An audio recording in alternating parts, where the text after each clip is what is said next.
Hello ladies and gentlemen, and welcome to today's roundtable. I have a bunch of the other content creators with me today. I have DJ Truthslayer, I have Ezekiel, Obsidian Ants, Paroxym, and Yamix, and we have a various list of topics that we want to discuss today.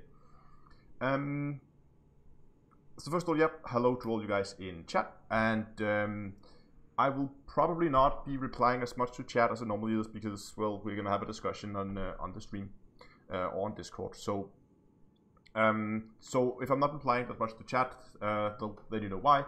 And in the background, I have a small project with a crate that needs to visit some engineers. So I'll just be running around in the background, engineering that a little bit, and yeah, maybe I'll have to go and collect some materials. I made the build today, so it's still in its very early stages, haven't really been tested out, but I'll be playing around with it. And there's a little Easter, that's really an Easter egg. There's a little thing for you in that you'll probably notice. I've been playing around with my graphic settings quite a lot. So let's see how that goes when we undock, because the game looks quite different now. So let me know in chat what you think. But for now, let's get the rest of the guys on voice as well. A good week. Yeah. A good week. There we go. Okay. Hello, guys. We're still waiting on Paroxym, I guess. Okay. Last man. I guess I'll go ahead and go live with my hashtag. Fuck it. Hashtag. There's always one hashtag. Wow, that's a funny thing to come in on. I unmute. The first thing I hear is "fuck it." Oh, Paroxym, you're hot. You're loud. You know me. Probably fine. It's probably fine. Fuck all the things, my friends. Indeed. Oh, so as per normal, alerts muted for the creators roundtable. I just had one go off, and it reminded me that I hadn't, so I've just done it. Yeah, I almost forgot mine. So a handy reminder for us all. Thanks, Master. Right, so everyone's up. Obsidian, you're around. Oh, I'm up, baby. I'm up. Giggity goo. Oh my. All the roads are up. Oh. Except for Obsidian. Yeah, he's got. Seems to be still muted. I'm here. I'm here. There he is. Hello. All right, so we can I guess start properly. Huh? Yes. So let's do the intro. Paroxym. I don't know. Welcome to the Creators Roundtable. Yes. There you go. How's it going, everybody? So, welcome to another Creators Roundtable. I am Paroxym, and with me is the usual Mix Obsidian and Exegius, Down to Earth Astronomy, and DJ Truthsayer. So let's just kind of start down the line and have you guys introduce yourselves for those who may not know who you are by now. So, DJ, who are you? Idiot in a spaceship, leader of the Sovereignty streamer on Twitch. There you go. And Down to Earth Astronomy. How to YouTuber. And Exegius? It's the same. And the venerable Obsidian Ant. Hello, yep, Obsidian Ant. Just a There you go. That's nobody knows. To be honest, you could have just finished a "Hello, I'm Obsidian." Ant, to be honest. Yes. Welcome to 3304. Yeah, you got to start giving us a, and I'll catch you guys and gals next time at the end of the streams. Yeah, we need some of those. I get that request all the time. And the last one here is Yamix. Proxim, you probably know me better than anyone else here, so Probably. How would you describe yours truly? The dead horse beater. No, a cuddly bear. I'm always saying it, Yamix. He's totally the cuddly bear. I usually say I'm a cunt, but okay, well, let's go with You're that. the friendly guy. Can I very? Oh, I'm so fucking friendly. Oh, yes. Can I very briefly share my favourite memory of Yamix? Sure. His daily morning meals, where he and my wife would sit and have a chat, eating Lucky Charms in Boston. That is the image of Yamix I will never, ever get out of my head. Yamix and Lucky Charms. Yep. I don't know what... Okay. I don't remember that. That's my favourite memory of you, No, Yamix. I remember it, but I don't really think that was I'm just... that unique. The mental image that I have at the moment is like a 6-year-old Yamix and Lucky Charms in the morning on Saturday watching cartoons. Right. Don't take me Lucky Charms, eh? Yeah, that's my favourite memory of Yamix. I'm having a hard Always time will with be, that I one, think. actually. Okie dokie. Well, there you go, folks. So, today's subjects, gentlemen. yes. Should we start with the cross-platform thing, I guess? And since Exegius don't know what's this all about, I guess we should let's fill Exegius in, and then the rest of the guys in stream will probably figure it out as well along the way. Yeah. So the thing is that there's this small game like nobody really plays. It's called Fortnite. You might have heard of it. I think I've heard of that before. Yeah. Yeah. Fortnite. Anyway, Sony has apparently agreed to allow Fortnite to be cross-platform. Oh, I hadn't heard that yet. Wow. See, that's Yeah. That is good interesting. news. Now, Yeah. I guess from my point of view, one of the differences was that Fortnite was already cross-platform with Xbox and PC. So and also let's be clear, Switch as well. yeah, sure, but I mean, Right, I don't think. Okay, fair enough. But they were still Yeah. Sorry. Which might be one of the reasons why, because then the PS players was really left out compared to everybody else. But it's interesting because I think it's the first time, correct me if I'm wrong, that we've seen Sony accept something being cross-platform. Comment this thing, but okay, carry on, guys. It's certainly a long time, but go ahead.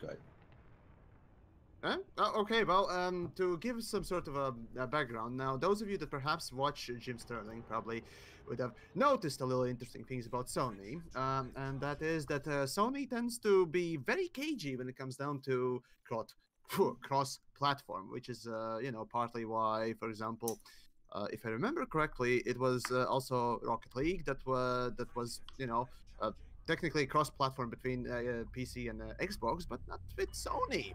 And this has been a long-term ongoing thing with Sony in general. So, what happened basically with Fortnite and probably the rest of the titles right now as well is that Sony didn't just come out and say, "Oh yeah, we're gonna be good guys and allow that." No, they caved in.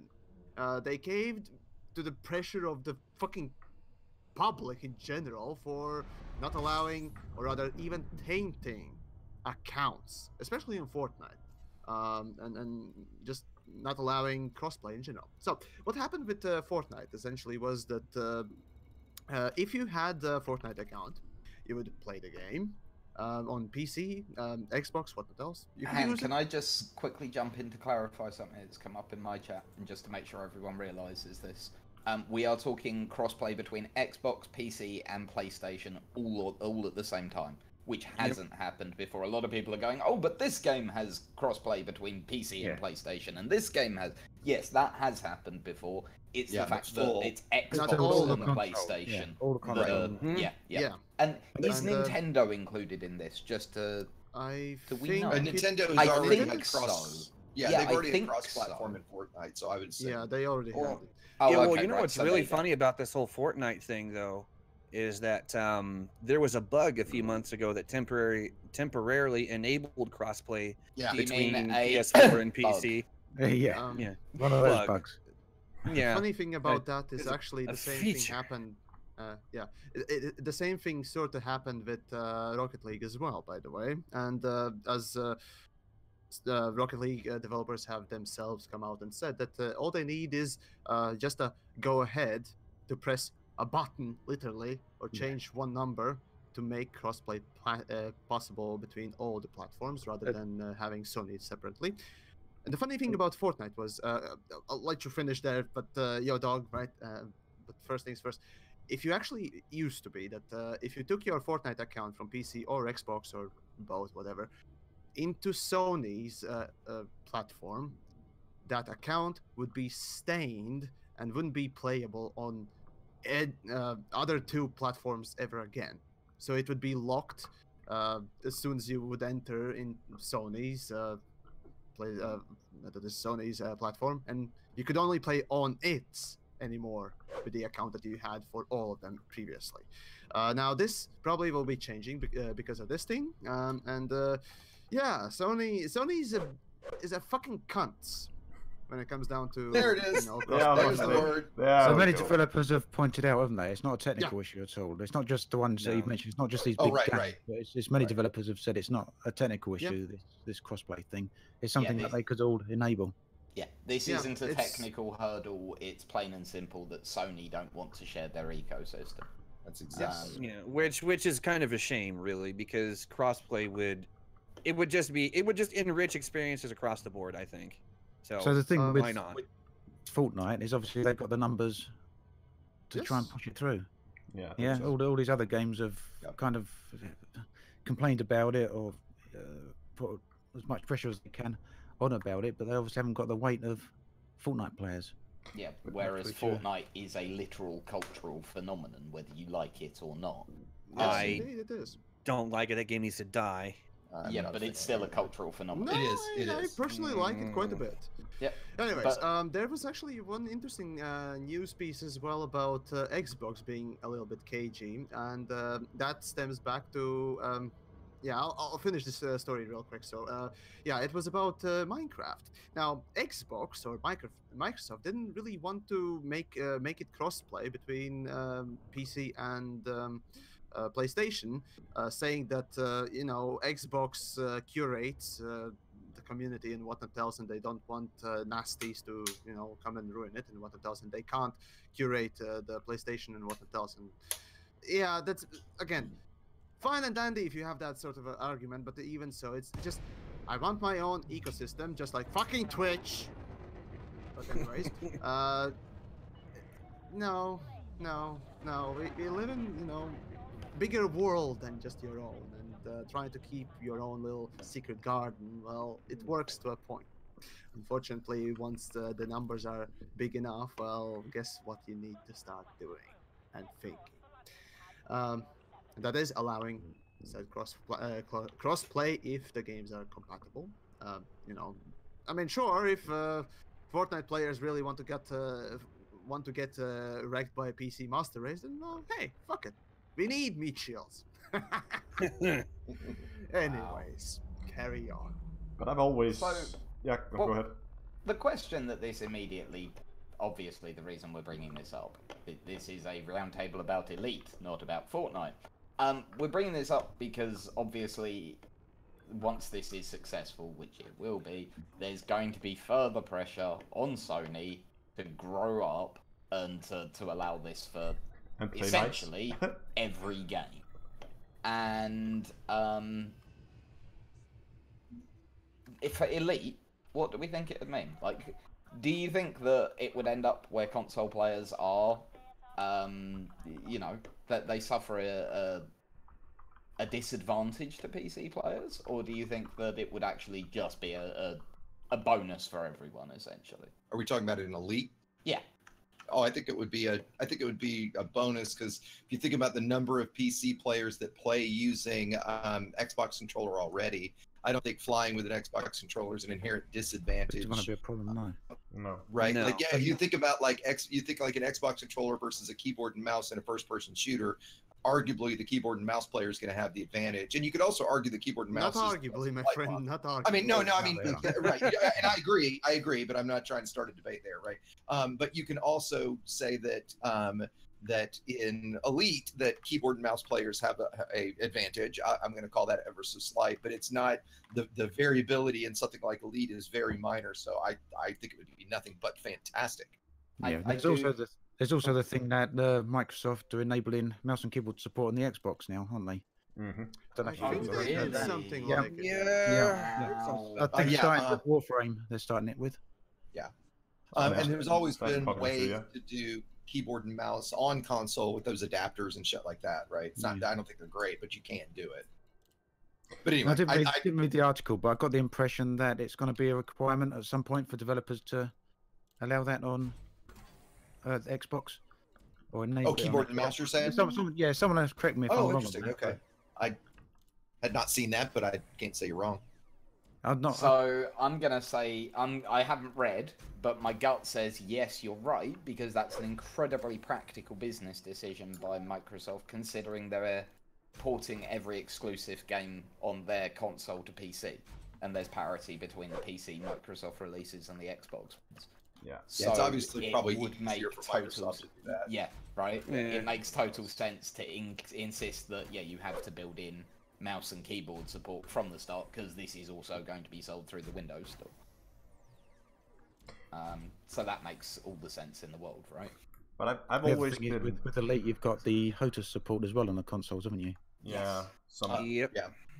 And that's been wildly successful. Mhm. Like I know that there's that wildly new- successful. The new version of what is it, Ace Fighter Combat? I think Crestmaster's releasing a new stick, a new HOTAS for that, but it's just a rebrand of the T-Flight. Unfortunately, it's not an actual new stick.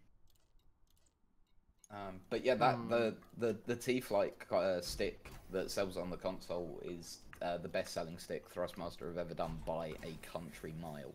Yeah, I put up a quick poll about that when I did a review video, and it was the most popular answer. Obviously, it's the only choice for console, and it would be nice if there were some better console choices at the same time. And I don't mean to be PC master race, which I am, but at the same time, I'm guessing the manufacturers have got to think that if you're willing to shell out $200 for a HOTAS, you're probably not playing on console. I mean, I know there's reasons to use console other than like affordability, but at the same time, Playing Oh, movies. let's face it. If they sold the Warthog, if Thrustmaster sold the Warthog and the pedals that they've just done on console, there would be people that would buy them. I'm not saying sure. Probably, yeah. But their decision is it enough people to make the work that needs doing? Exactly. Yeah. Exactly. Whereas The with answer to the that is T-Flight- probably no. See, Whereas- things like the HOTAS and the rudder pedals and all that kind of crap is, almost exclusive to Simmers, and you're Yeah, not it's going to niche. find those on Yeah. consoles. Whereas the T-Flight, they sell for about the same price as a standard Xbox or PlayStation. controller. Exactly. It's like $40 or $50 US for the P. What's crazy So is it's the price point that PS4 we're one- used to and comfortable with, Yeah. right? The PS4 version's $50 in the US, and the Xbox One version is $80. Oh, And I just wow. wonder if I've always wondered if that's a Microsoft licensing thing, or if that's like why they're fleecing Xbox players. I assume that's a Microsoft licensing. I assume too, right? Yeah, that would that. Yay, that consoles! Console right. market is so great. Oh, I love it. But I guess the yeah. main question now is, I mean, I'm pretty sure if Frontier had the option when they implemented this, the console to join the game as well, Yeah. they would have made it cross-platform if it wasn't because of Sony. Yeah. I just think they didn't want to leave the PS4 players out in the being on their own. Yeah, so that's why that they didn't cross-platform with the Xbox. That's well, I wonder, but I mean, PS4 and in fact, fact, so late. And in fact, why? I believe at the time of the Xbox release, crossplay wasn't a thing with the Xbox. Correct No. me if I'm Might wrong. have been, yeah. Wasn't it? But still, Was it? you know. What with? But the question is, I mean, I think it's interesting if now that there's like a glimmer of hope that Sony maybe is going to open up to other games as well to allow cross-platform, if we're ever going to see it in Elite. And even if, let's say that Sony opens up to everybody and says, sure, now everybody just do all the cross-platform you will, would Frontier then implement it? Yes. Well, I think the question would be to answer that is how difficult is it really to implement it on their side? If it's flip a switch on, yes. They've stated officially that the problem, they are one of the developers that has been open in the fact that the problem is not at their end. Okay. Yes. Okay. Frontier has been, you're saying? Yeah. Oh, Yeah. okay. Okay. Point The problem is not at their end. Yeah. We've seen it's limitations put in place by the platforms. Yeah. Yay consoles once more, people! Yay consoles! But okay, one of the points is that we've seen before with stuff implemented into Elite. Take the hot colors, for instance, where it was implemented in such a way that apparently it is not feasible for Frontier to make it changeable within the game, like with a cosmetic item. Yeah. So the question is, when they implemented the console versions, did they just say, oh well, it's not going to be cross-platform, so we're not going to make it easy for us to do it if we want to do it in the future? Because they could end up in a situation like with the hot colors. I would argue that the answer to that is that we are already cross-platform. I think Frontier have pushed that further than any other game companies managed, because we do share the same universe. Yeah, I push on the BGS and on the PC, and the PlayStation and the Xbox get the same result. Oh, come on. That's not cross-platform. No, it isn't cross-platform, but it does show that information is being exchanged across platforms already. No, it just shows that there's a central database that all platforms read from. That doesn't mean it's cross-platform. No, but is there any other games that do that? Not to my knowledge. There's a bunch of MMOs on consoles, and I don't think they share any background Yeah, data. that's a good question. That I don't know. I'm guessing our chats can tell us. There's things like Final Fantasy XIV, where it is truly, a single world server. Yeah. But something like Star Trek Online doesn't, certainly. Yeah, it's the fact that the BGS is shared shows that there is a certain element of information exchange going on already. Even if, as you say, it's just that it's pulling from a central server. Yeah. I suspect that answers all the questions. I think that the fact that Frontier have stated in the past that the problem is with the rules of the console makers, not at their end. And that's the best part to hear of that, right? Yeah. It's a feature that, I've heard that, and it's just a feature that if it becomes available, I can't see them not doing it. I think that it's something that they would kill to do. Yeah. And I think that the point about they could have brought this in with Xbox already, clearly. I think the point of leaving the PlayStation players in like their own little corner of the universe is, I get why they wouldn't want to do that. Yeah.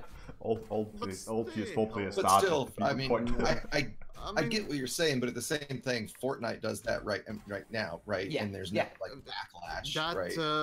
Rocket League did that, and no one really complained. Right. Again, No, right. So I'd say just turning on crossplay as much as you can would be a good thing in general. Absolutely. Because again, How is it a you bad at least- thing? No, I can't see any negatives to it. No, literally can't see any downsides. You're just increasing the positive sides of the other. Yeah, people. If you're envious about the other people, I guess sure, but still. Take it up with Sony would have to be Frontier's line on it if they did, right? But then And why then not make it crossplay then- with Xbox? Come on, Frontier, you. Yeah, no, you want that's to. what I mean. No, if they did that, then their line would have to be take it up with Sony to those that complained, right? Because it's kind of Yeah. it's in Sony's hands rather than theirs. But for me, I think that it would see real cross-pollination of the communities, because there is a weird divide between console and PC players. And there is definitely.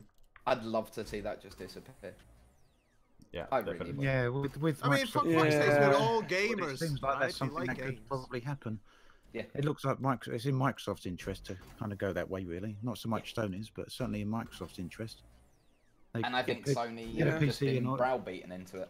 Yeah. A genuine, it's just for Microsoft to basically get a PC into each living room. Yeah. That's an advantage to them, isn't it? Oh yeah. it's and as everybody said, I just can't see a negative, right? Well, That's so at really this point, negative. basically, petition, Frontier to make crossplay at least as much as possible, Oh, sure, because Or- Frontier listens or to you know everything what? we petition. You know what? Make Sorry, Linux.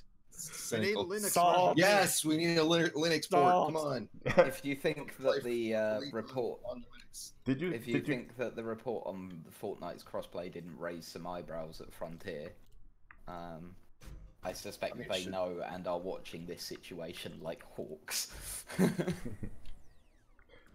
Talking about Well, Elite the Imagine on- industry raising is, eyebrows across the it's whole not like they industry. are the only ones, obviously. Right, exactly. talking No, about overall, Elite again, on Linux. the Did you cage guys? gardens. Yeah? Or walled out gardens. The only thing I fun can is see that? perhaps being an issue might be instancing problems between the platforms, as there's already Uh, enough instancing that's problems more as there to is. do with net code rather than individual platforms, honestly. Because really, the only data that is being sent from person to person, oftentimes, when it comes down to peer-to-peer stuff, is the locations, a specific place, or that being registered on the server, connection with the server as well. Little details, aside from, of course, the position that what type of ship, where it is, how it's turned, what damage, what details, and blah, blah, blah, blah, blah. Aside from all that, really, that's not that much, to be honest. That data, even especially today, with today's network speeds, it's not that much. When there are more people, of course, yes, then it's a bigger issue what it does. But honestly, I find the peer-to-peer system for Elite to be extremely flawed, and even as it is, it's not very stable now, is it? Oh, totally agree with that.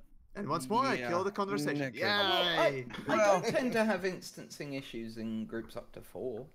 Like Up to 4? with Yeah, a that's the regular wing, I don't have instancing issues. Have you tried Well, to DJ. trick on Thargoids in multi-crew?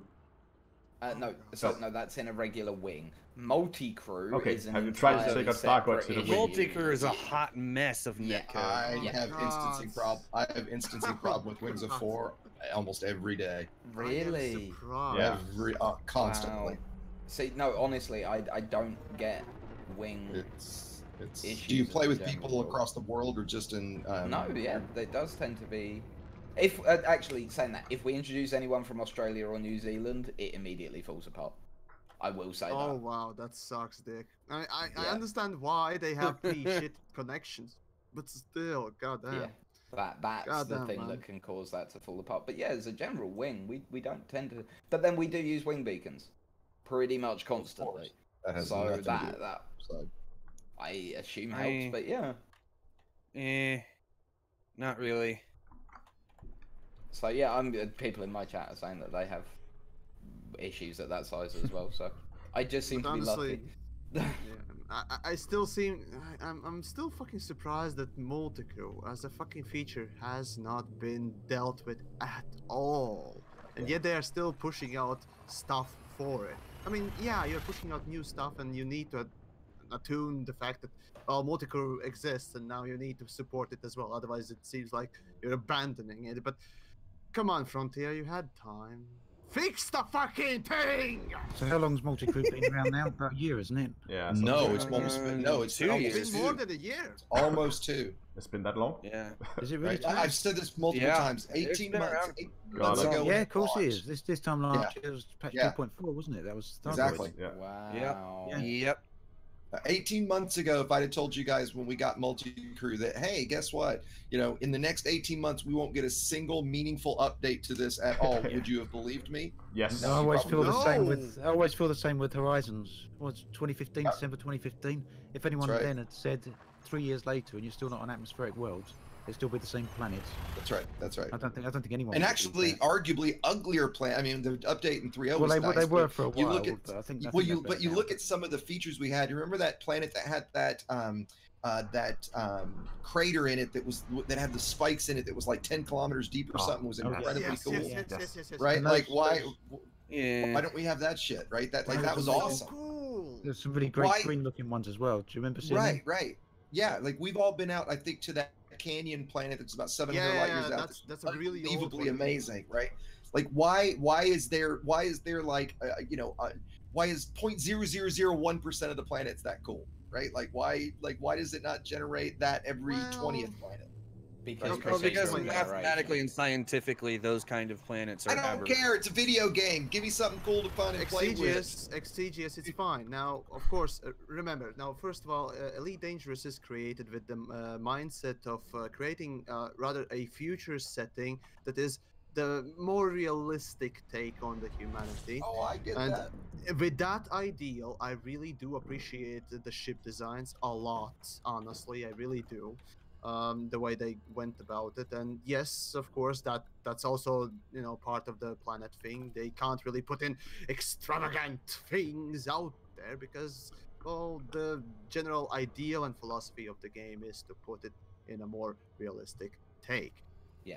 Though I agree, having a little bit more unique, at the very least, some tourist sites, some interesting places to visit, because this all is a I'm video saying. game, and eventually we need Exactly. something extravagant too. I mean, I my can now argument take your And I'm argument not to the talking next about the conclusion. fucking microtransactions, for fuck's sake. No, I can take your argument to the next conclusion and say, well, then why do we have faster than light travel? Why do we have plasma? Why do we have all these plasma? Why do we have all these different things? And the answer is because it's a video game, right? Yeah. And giving us Space Magic. interesting things to look at versus, 2.5 years later, we still have basically brown planets to drive around on. They're completely featureless. That's the only point I'm making. But it's not the So- first time we've seen this. I mean, we talked briefly about it before the stream. It's the same with power play. It's the same with SRVs. There are lots Of of course. things that has tremendous potential that they Yep. implement and then just go, ooh, new Yep. shiny Bad, stuff, yeah. and forget. It does feel like Uh-huh. it oftentimes. Yeah, I think Unless they're it's really great. completely broke, they won't Right. fix it. I Or think improve they're it. really great at like checking things off the list, right? Like, okay, we've got power play, check. We've got engineers, check. We've Yeah, got exactly. planetary landings, check. And then that's off the list. We don't ever need to, even though we half-assed it, we don't ever need to come See, back and do anything. I And would so have finally agreed now, with you we're beyond finally before getting there beyond. with some exploration. right? Yeah, I would have agreed with you before beyond. That's clearly been Before half what of we've gotten and beyond already, bullshit. Other than they've engineering. already, well, yeah, they've revisited engineering. They've revisited crime and punishment. Yes, it's shit, but they did revisit it. Yeah, don't get me wrong. I'm not saying that that's a good thing. Yeah, I'm just pointing out that they did do it. fair enough. Yeah, I'm not supporting the current crime and punishment They system. Two tried. features, exactly. Yeah, two that's features, exactly, one yeah, of they which that tried. was completely and totally broken. No, but then you had look to at and they clearly announced that the main core of content and stuff that they were going to be doing was in patch 1. Thanks for that 4 for of the this year. donation, man. That's They awesome delivered stuff. stuff in patch 1. Patch Awesome. 4 they always said was the largest of the 4. They've now got that coming, yeah, and we judge them on that. But what we've seen so far, what they've said that is in that patch, we've seen the exploration rework, we've seen the mining rework, or we've seen about them. They are clearly looking at systems, and let's be honest, mining and exploration are far deeper ingrained into the game than engineering is. They are clearly I'll disagree with revisiting that. Mm-hmm. systems. I also disagree with it. I couldn't disagree. Again, it comes back down to what you think or what you class the game as, doesn't it? If engineering is about combat, for a lot of people, the game's not about combat. It's about the background simulation. It's about going out and exploring. Some people might just want to mine, and Oh, sure. yeah, Right. if you're looking at, like DJ's trying to say, exploration is deeply ingrained into the game. In that sense, it's not a layer that's added on top of the game like mining, not mining, like engineers. In the sense that for mining, you've literally got to go out to these physical locations, these rings that are actual proper locations. Whereas when you're finding the engineering materials, they're things that are kind of artificially placed, if that makes sense. They're there, but they're sort of layers that have been added on. They could just easily be removed, and Yeah, combat it'd existed make difference to the pre-engineers. combat. It'd make difference to the engineering, but it won't make difference to the game world. Whereas with the mining, that's integrated directly into the world itself. It's integrated into the ring systems. It's a part of the physical world. I'm not sure if that's making sense. No, I get exactly. Tell me if I'm talking nonsense. No. I think you're talking exact sense. Right, but I think to say engineering is not ingrained in the game is ridiculous. It couldn't be more ingrained. It's a core selling point of the Horizons. The thing with Horizons is that it's an expansion, right? Yeah. Basically, Frontier did the right thing about engineering as to make it basically a further upgrade path of the game, essentially just tacking on some more upgrades on it, which is a thing that often a lot of us want. I actually find engineering as an idea really good. The execution, though, my God, it's bad. Why? What? I really like it now. Why? Oh, I think it's better than it used to be by far. Engineering to you. I really like it now. Oh God, no. So the way engineering is right now, okay. So the reworked portion of engineering is okay. Yeah, the whole every time you roll, you upgrade it. Yeah, okay. It is acceptable and it's okay, fine. I like it to a point. The problem is that engineering is not only just doing the upgrades. Biggest portion of engineering is the material gathering, and material gathering is there just for engineering, or at least it was until tech brokers or your personal narrative. Disagree. Not true. Okay. Synthesis, I believe, was the first use of materials, not engineering. Yeah, synthesis got Yeah, added of course, in yeah. with the introduction of Horizons in Alright, 2.0. no, fair enough. So Okay, then material I'm wrong with material gathering existed pre-engineers for a different reason. that. But And synthesis is but is an a incredibly huge thing for a lot tiny of people. engineer. But then Yamix's DJ point is completely on track. Keep going, Yamix. But DJ, can you honestly tell me that they didn't plan to release something called Engineers Oh, of course they did. right after? So they did plan. Again, they introduced, just like right now, they are introducing portions of a specific feature and then just tack on the next thing. They are first introducing materials and seeing how it works. Synthesis was relatively easy to put in place. Engineering was a whole new thing, and that came with its own little things. So materials were obviously quite designed in mind with engineering. It wasn't like they one day thought up, oh, we have materials, we can put on engineering with it. No, it's clearly ingrained in it, and it is a huge part of it. And material gathering, I don't know if any of you guys would disagree, but I'd say it's horrible. And it's absolutely absurd. Material gathering is the problem. Yep. Oh, Specifically, that's talking about 100%. this live That's why I don't high grade engineer. USSs. Yeah, That's I literally the reason I actually don't disagree. engineer. I just Yeah. Yep. can't do the can't do Grind the material together, gathering. right. Yeah, it's nonsense. Just drives me crazy. It's Right, not just partly it's the I have a RNG, question but it's here. not And entirely that. It's just Astro- also being forced to do things you don't You don't necessarily want want to to do. be doing. Right, yeah. Exactly. Okay, you know what? Here's a great example. Last night in my alt account, I needed to unlock Lee Chung. All right, so I had traded in 13 markets. So that's when you have to trade in 50 markets to do the other 37 Yeah. markets. And I just bought 37 tons of cargo and jumped to 37 markets, trading them. Right, took me 4 hours and 45 minutes of something I detest doing.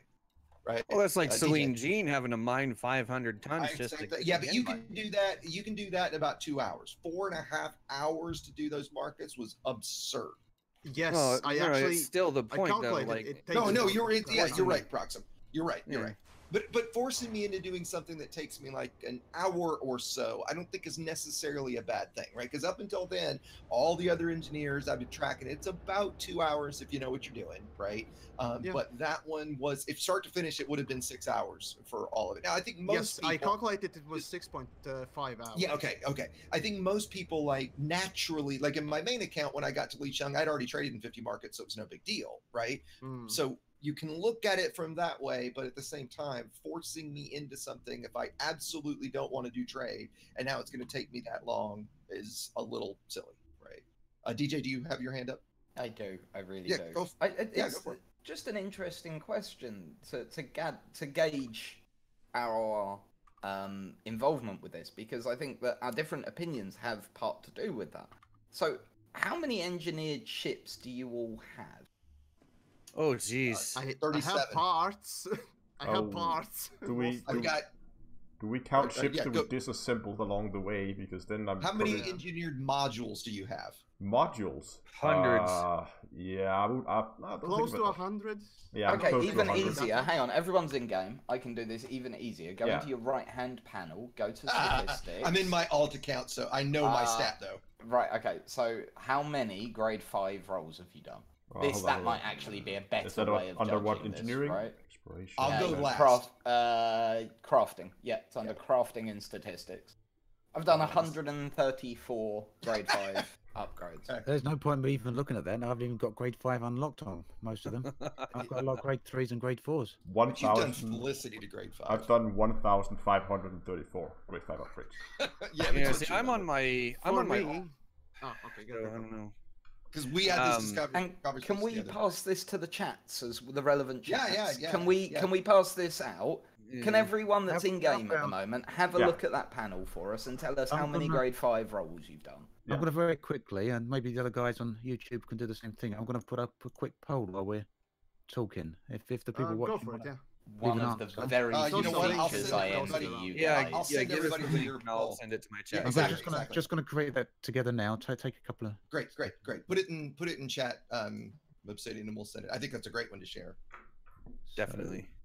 I'm going to go last because you guys are going to laugh at my number. I'm gonna mute the Oh, it's thing for a second so thousands. you don't hear my. But Exegius, then you did engineer in the old system too, quite a lot. No, I know, presume. but I've got No? I've got a mix Holy! of new and old. I got someone in my chat that says he's done 5,889 G5 rolls. Really, that's nice. He's getting close to me. Good Okay, lord. my alt account doesn't really have over 100 grade Yeah, 5s. mine Actually, either. you know, fuck it. I'm just gonna switch accounts real quick. I'll see.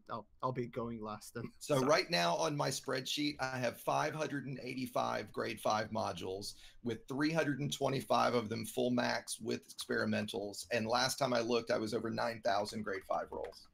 Jesus Christ. And that's So- PvP first. Someone from Yeah, the yeah, PvP that's, side of things. that's, I mean, and that's a big part of it, right? And I'll admit to being a min maxer as well, right? But yes, it's a lot of it's PvP. A lot of people are min maxing. Well, okay, they might not Lyle- always go for it, but or rather, Now- not always. my Now, chat- my thrive in it, but- question, though, my 4,500. my question to you is, Aegis, is that going to be pre-engineer rework or? Well, that's what I'm post? saying. So a lot of it was pre, but if I look at my spreadsheet, I've got 285. I call them grade 6 in my spreadsheet, meaning they're fully maxed in the new engineering grade 5. Mhm. I've got 285 that are full grade 5, right? And then the other 400 or so are all grade 5, but pre-grade 5, right? Like stuff like, where I have like just a jump a condo where I did a grade 5, a single grade 5 roll on a on like a lightweight life support, right? Something like that I don't need to be min-maxed, but I want it to be kind of nice, that kind of thing. All right. Okay. So for me, grade 5s, 680, and the thing is, I tend not to do that much engineering, surprisingly, but That's it. yeah, 600, well, almost 700. And So- shockingly on stream right now, I'm doing material gathering. So I'm we've doing a big only got limited options on the poll thing, so I've put the first option 1 to 100, second option 101 to 500, 501 to 1,000, and 1,001 to 2,000, and 2,000 plus. I haven't Sure. confirmed that yet, so Yeah, if you sure. that works. Can you I think add that's a one good- more option? We can have Or is 5 that- options, and that's it. Ah, okay. I did want to. I did Come want on, to put 0 straw on there, poll. but Use straw poll. Straw poll can have up to 30. let's go for Oh, straw but that's poll. enough. You don't need to go nuts. Yeah, Well, it doesn't need to be too precise. that's enough. It would have been nice to add in a 250 point, perhaps, but it's not necessary. Yeah. That's cool. Not necessary. it gives us an idea, right? Yeah. All right, just posting that now then. So for everyone in chat, there's a poll on my community section on my YouTube channel. Click on the So you can answer the time question there if you want. thingamajig and send us the link. Yeah, exactly. Is it on your community tab, Obsidian? It's under the community tab. I'll link it in Okay. there. Yeah, post it. I'll then. grab So if you want to go and answer the question, everyone, about how many G5 rolls you've done. So to further on from this, the reason I asked that is to judge whether the amount that people dislike the engineering process is in relation to how much they do it, which I suspect it is. If you only do a little bit of it, it's actually quite fun. If you do shit tons of it, it's really, really annoying. The other thing that I sort of want to go to with this is material gathering the problem? Or is it the fact that material gathering is completely and totally RNG based in for most things? Yeah. Well, that's the problem with material That gathering. is I part mean, that is the of the problem. Yeah. That is part If of the problem. if there were, you know, if you knew, as an example, that if you went to an anarchy system that's in outbreak, you knew that if you killed the ships in that system that are running like refugee missions or running medical supplies in or whatever, yeah, you knew that they would drop a specific thing. Yeah, But you that still is have to go kinda how and it do is. the action. Yeah, is that precisely how it is? Because that's Yeah, so less. for most manufactured materials, if you need a specific grade 5 one, you go to the system that has the correct state or has the correct government, and you know your high grades is going to give it. Now, high grades is a pain to get. That's the problem, exactly. But- you have to it- find. but- High grade's not the only one though. But, but it's one of the problems. So no, that's what I'm talking It's about. one of the bigger If you ones, knew yes. that it was going to drop a specific material, I'm not talking it can drop from a range. and No, a it range always of- drops from a yeah. range, but there's a higher probability. Like, so for example, if you're looking for core dynamics composites, those drop in election state, right? Or Mhm. none state, right? If you go to a Right. boom state, you can still get them, but you'll more than likely get protolites or protoradiolites, Yeah, right? yeah. And if it's Federation, right? So there's a whole grid of it, right? That you figure out where things. So are if gonna that grid was more obvious, if that grid was do you more think that- obvious and that the would help? drop rate, the spawn rate for high grades is also the problem, right? Because if you go to like Seoul, generally I've been to Seoul and I'll get spawn rates of high grades about every 5 minutes. But I've been to Seoul in times, and again, it didn't boom or none state. I've been to Seoul in times where literally they don't spawn for 45 and minutes. this is Then the actual USS, the high grade. Exactly, the Yeah. high grade USS, right? Right, So okay. you're sitting there, and it's also the high grade. You know, the whole problem with high grades is you see USS, you lock it, you spend time pointing at it. Nope, not a high grade. And then you're sitting there, Yeah, you go yeah. back to watching your movie. There's another one you line up for it, not a high grade. You go back So to your movie, that's and you do that for something- fucking 45 minutes, and you want to shoot yourself. So that's Yes. something You that's last going 45 to be minutes. different. That's something that then is going to be very different with the new yes, it is. USS system. Well, what I worry Yeah, with the very new, what I different. worry with the new one, with the fact that they'll be persistent, is now the way we're going to farm things is you find a system. Let's use Soul for example again, and say it's spawning core They're dynamics, not, right? No, they're not persistent. They do have timers on them that run out. Well, I know, but they're They're going to be Yes, I in. know. But yeah, but okay. But I mean by persistent, you jump in the system. There's going to be a high grade there, right? So Oh, you right, jump yeah. in the system, you fly to the high grade. So that takes you. Let's say if it's 500 light seconds away, that takes you a couple minutes to get there, dropped in, right? Yeah. You farm it. You high wake out. You high wake back in. You fly to it. You drop in. You farm it. You high wake out. Yeah, I mean that's going to be our new game loop, which is still shit, right? There needs to be a non-USS way to get these things. So Right? yeah, Yamix, what you got? Oh. Sorry, I just saw Yamix had his hand up. I apologize. I'll shut up. No, it's great. Right. So, DJ, tell me, with this whole thing, yes, right. You were right. Yeah, in a way, if you were to predict these things a little bit more, that'd be help. Sure. In the No, I system was that asking. it is currently, yeah, it's fine. Yeah. In that system that exists already, that would help. But that system in of itself, at the best case, is garbage. Yeah. Exactly. That's bottom line. The problem is, for combat, you know, the core dynamics material thingamajig that you need to get. How do you get it? By sitting in Super Cruise for hours on hours, masturbating or doing what the fuck else you want. And how does that fucking gameplay associate with the fucking combat, goddammit? So the thing, 100% right. Rage. so surely the solution to, for me anyway, the solution to this, and this has been my thing for a while now, and I'm going to keep banging on this drum and beating this dead horse, is Yay! they need to improve the exchange rates at the material trader. That's one of them. Absolutely. Yeah. Fix, for Absolutely. fuck's No, but sake. it's not a No, fix. it's It's not a patch, fix. but it would help, wouldn't it? But it would It help would. massive. If grade 5 would to grade help a 5 lot. was a 2-to-1 instead of 6-to-1. What if which it is was 1 to ridiculous. 1? Oh, okay, fine. But you know, I'm 1 to 1? okay with there being a little bit of a cost. I'm okay with that. Okay. Right. At I was gonna say 2-to-1. 1-to-1 would be like my wet dream. but- Yeah, Oh, no, yeah, but of what if course, it right. was 1 to 1? Oh, it'd be fantastic, right? And yeah, well, and look, Yeah. if you guys remember, I pitched this idea last week, right? Instead of missions giving us 5 biotechs or 5 exquisite focus crystals, Give it us gives us a credits. voucher to Yeah. go to the material trader and take 5 of whatever the fuck we want, right? Or Yep. 15 grade 4s, or whatever the math would be for the lower grades, right? That But actually makes here's your sense, yeah. trading certificate, right? Now you can do what you want to earn the material that you need, right? You don't Indeed. have to spend that time. I pulling think that's the rabbits. problem. Is that exactly they don't want Super you doing that. They want you doing set gameplay loops. Yeah, and They I want to get force you that into too, that, no? man. Yeah, I But think when that's that set game, sorry, go ahead. Yeah, exactly. I don't like it. That's why I don't do engineering. No, I know Because of Well, that. exactly right. And but you know what? I kind of get the wanting us to engage in the whole game. That's why I, Yes. for the most part, don't complain about the engineering unlocks, with the exception of Lee Chung last night. Right, but for the most part, I think those are okay. I was about to say But what really that's gets me what they about do the- with the unlocks. They introduce you to the different games. They do, and I'm They do. fine. Yeah. with And that right? I'm That's how you do okay it. with engineering having that as part of its loop. me That too, it me introduces too. you to different Me things too. and says. Yep. But what Ant is saying is completely correct. It then 100%. forces you 100%. into, or if you don't, you do what I do and you spam missions until you've got 100 grade 5 focus crystals and 100 biotech and whatever, And you go and trade. then you go and trade and lose most of them. Yep, exactly. What- right. What really Go gets on, me though is Ant. the RNG. Yeah, I mean, you get that in a lot of games with loot drops, RNG. But the way I always think about it is, if you go in a game like World of Warcraft or any other of those type of online games, and you go out, you decide to do a bit of mining, so you look for copper, or you want to pick up a certain herb, so you look for a certain flower, and I can't even remember the name of the herbs that are in there, sunbloom or something, is it? But you say you go to a copper node, yeah, and you start mining that, and then suddenly diamonds drop out of it.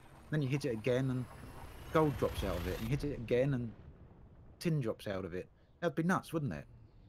If Yeah. you just had to keep going until you finally got copper out of the copper node. And that's how it is in Elite. Yep. And it just doesn't make any sense to me that it is that way. Yep, I will agree 100% on that one.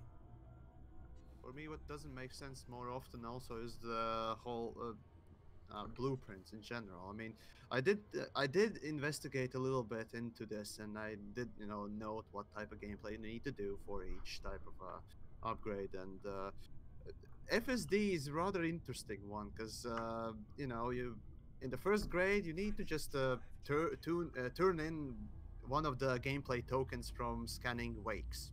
Okay. The second rank is by driving on planets. Okay, for FSD, that can make sense. Okay. The third rank asks you to go and get gameplay tokens, aka materials, from destroyed transport ships.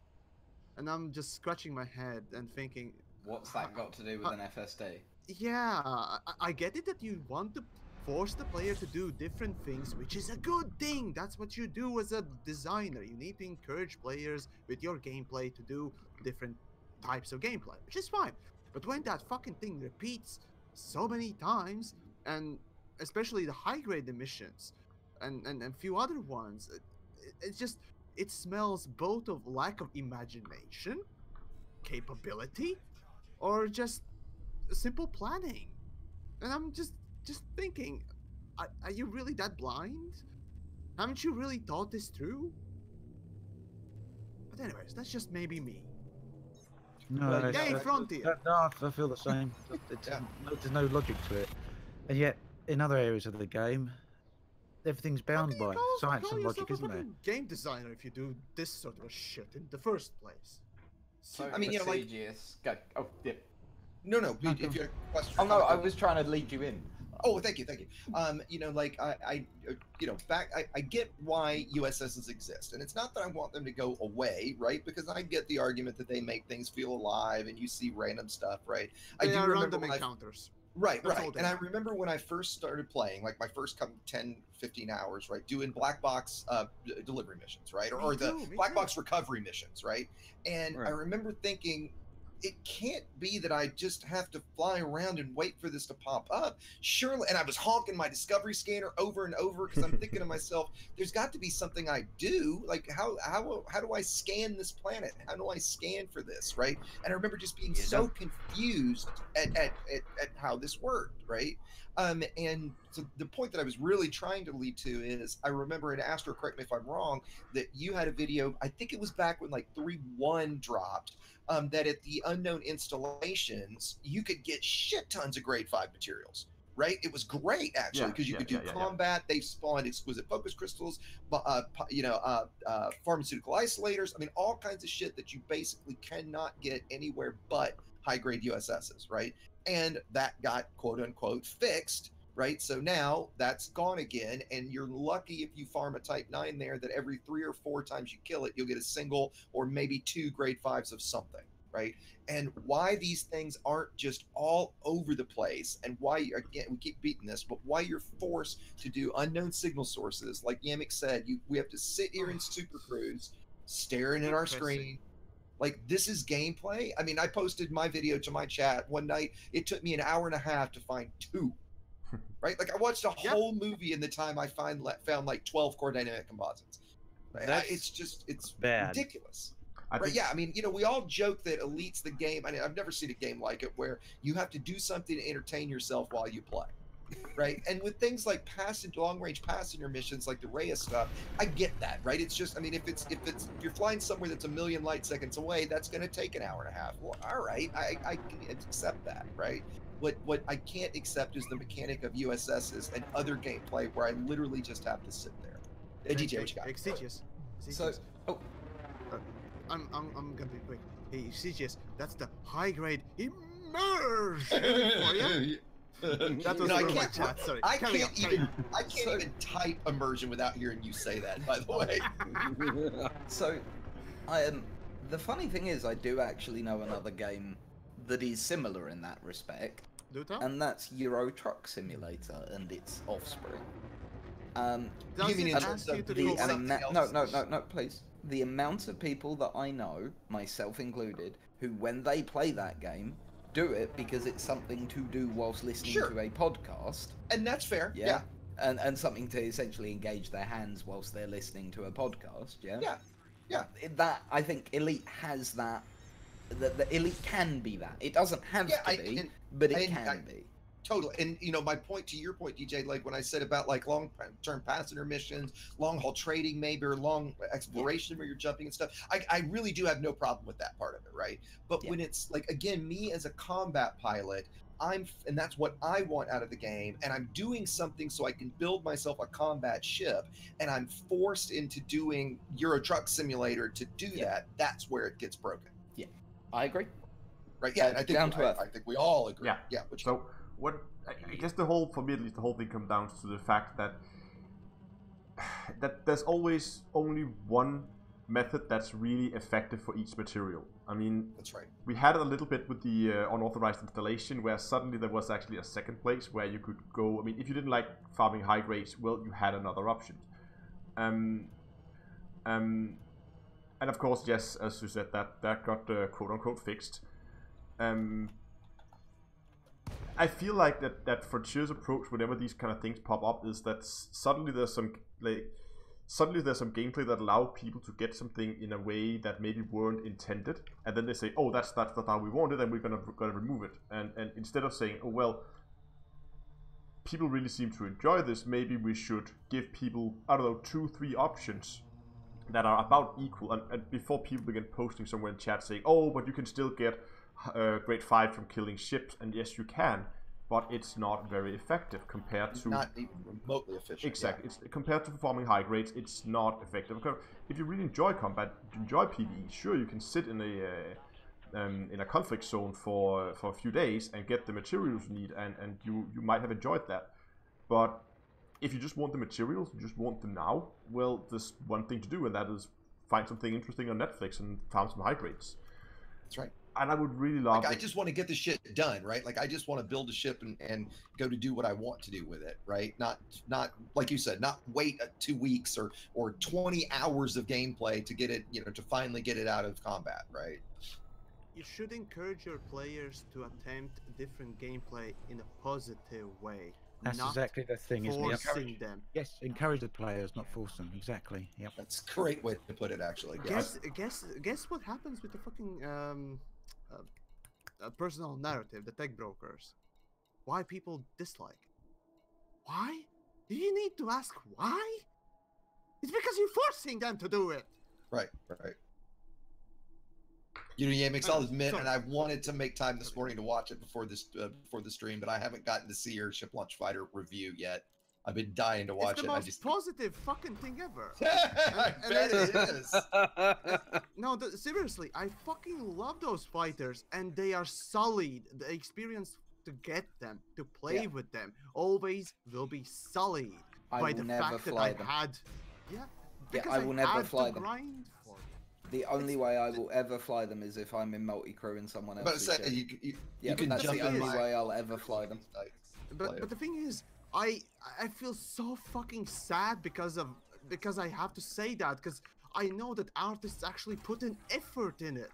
I respect that, I love that, and I encourage it. But I just can't but to just go and say, but this is because of the personal narrative.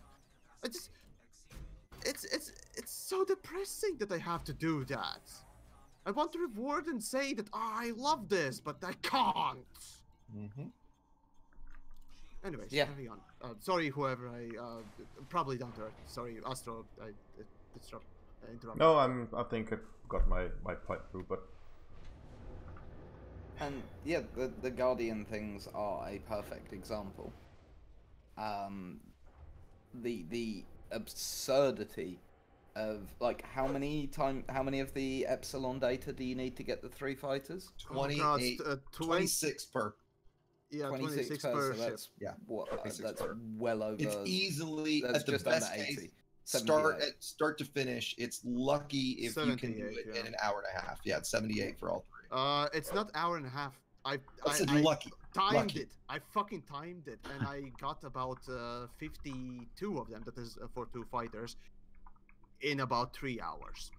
Okay, I got lucky, and I got 50 of them in about 90 minutes. And yes, is that's that the other again, thing, like, it's it's RNG, right. how different the time is for one person to another.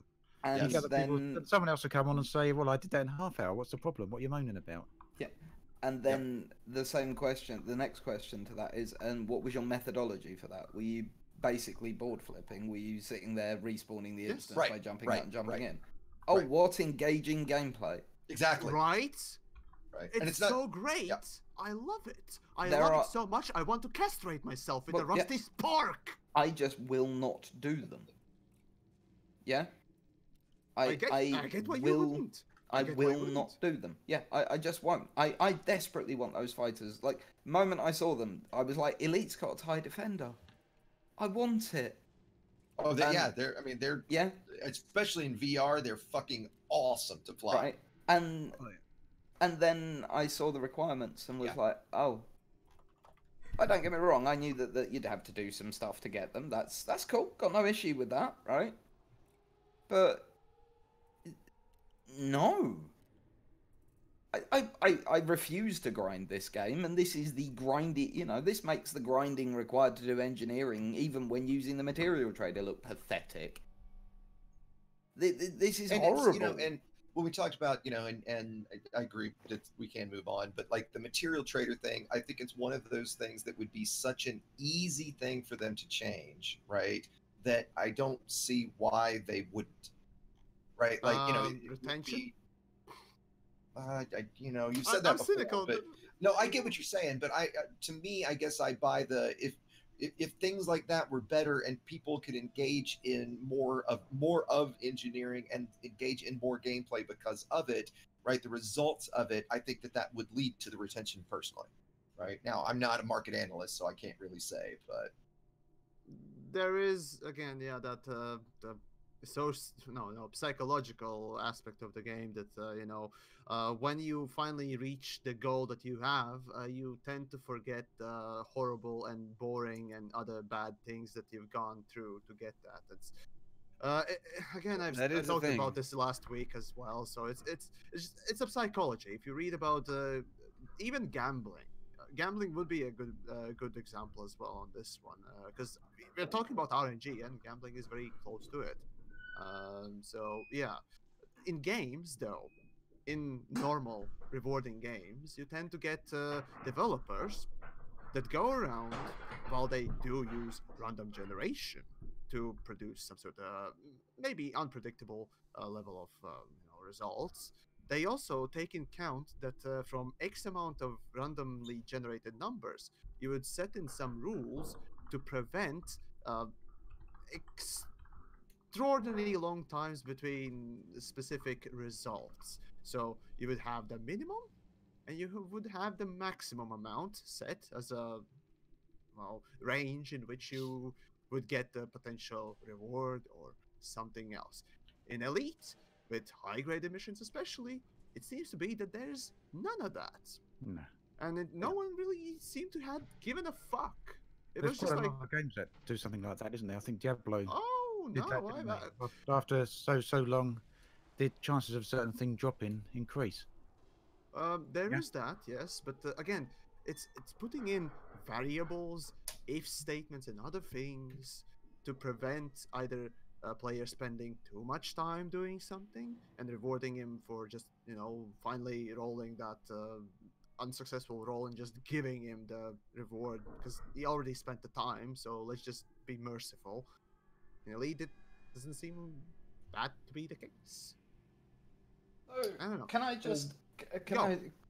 yeah. What? Before I change the subject, I was about to say, I just want to end this on the funny thing is, if the fighters were a reward for doing a mission chain that took in 2 or 3 of the Guardian sites and you did all the stuff that you do throughout the Guardian thing, wouldn't our reaction be different?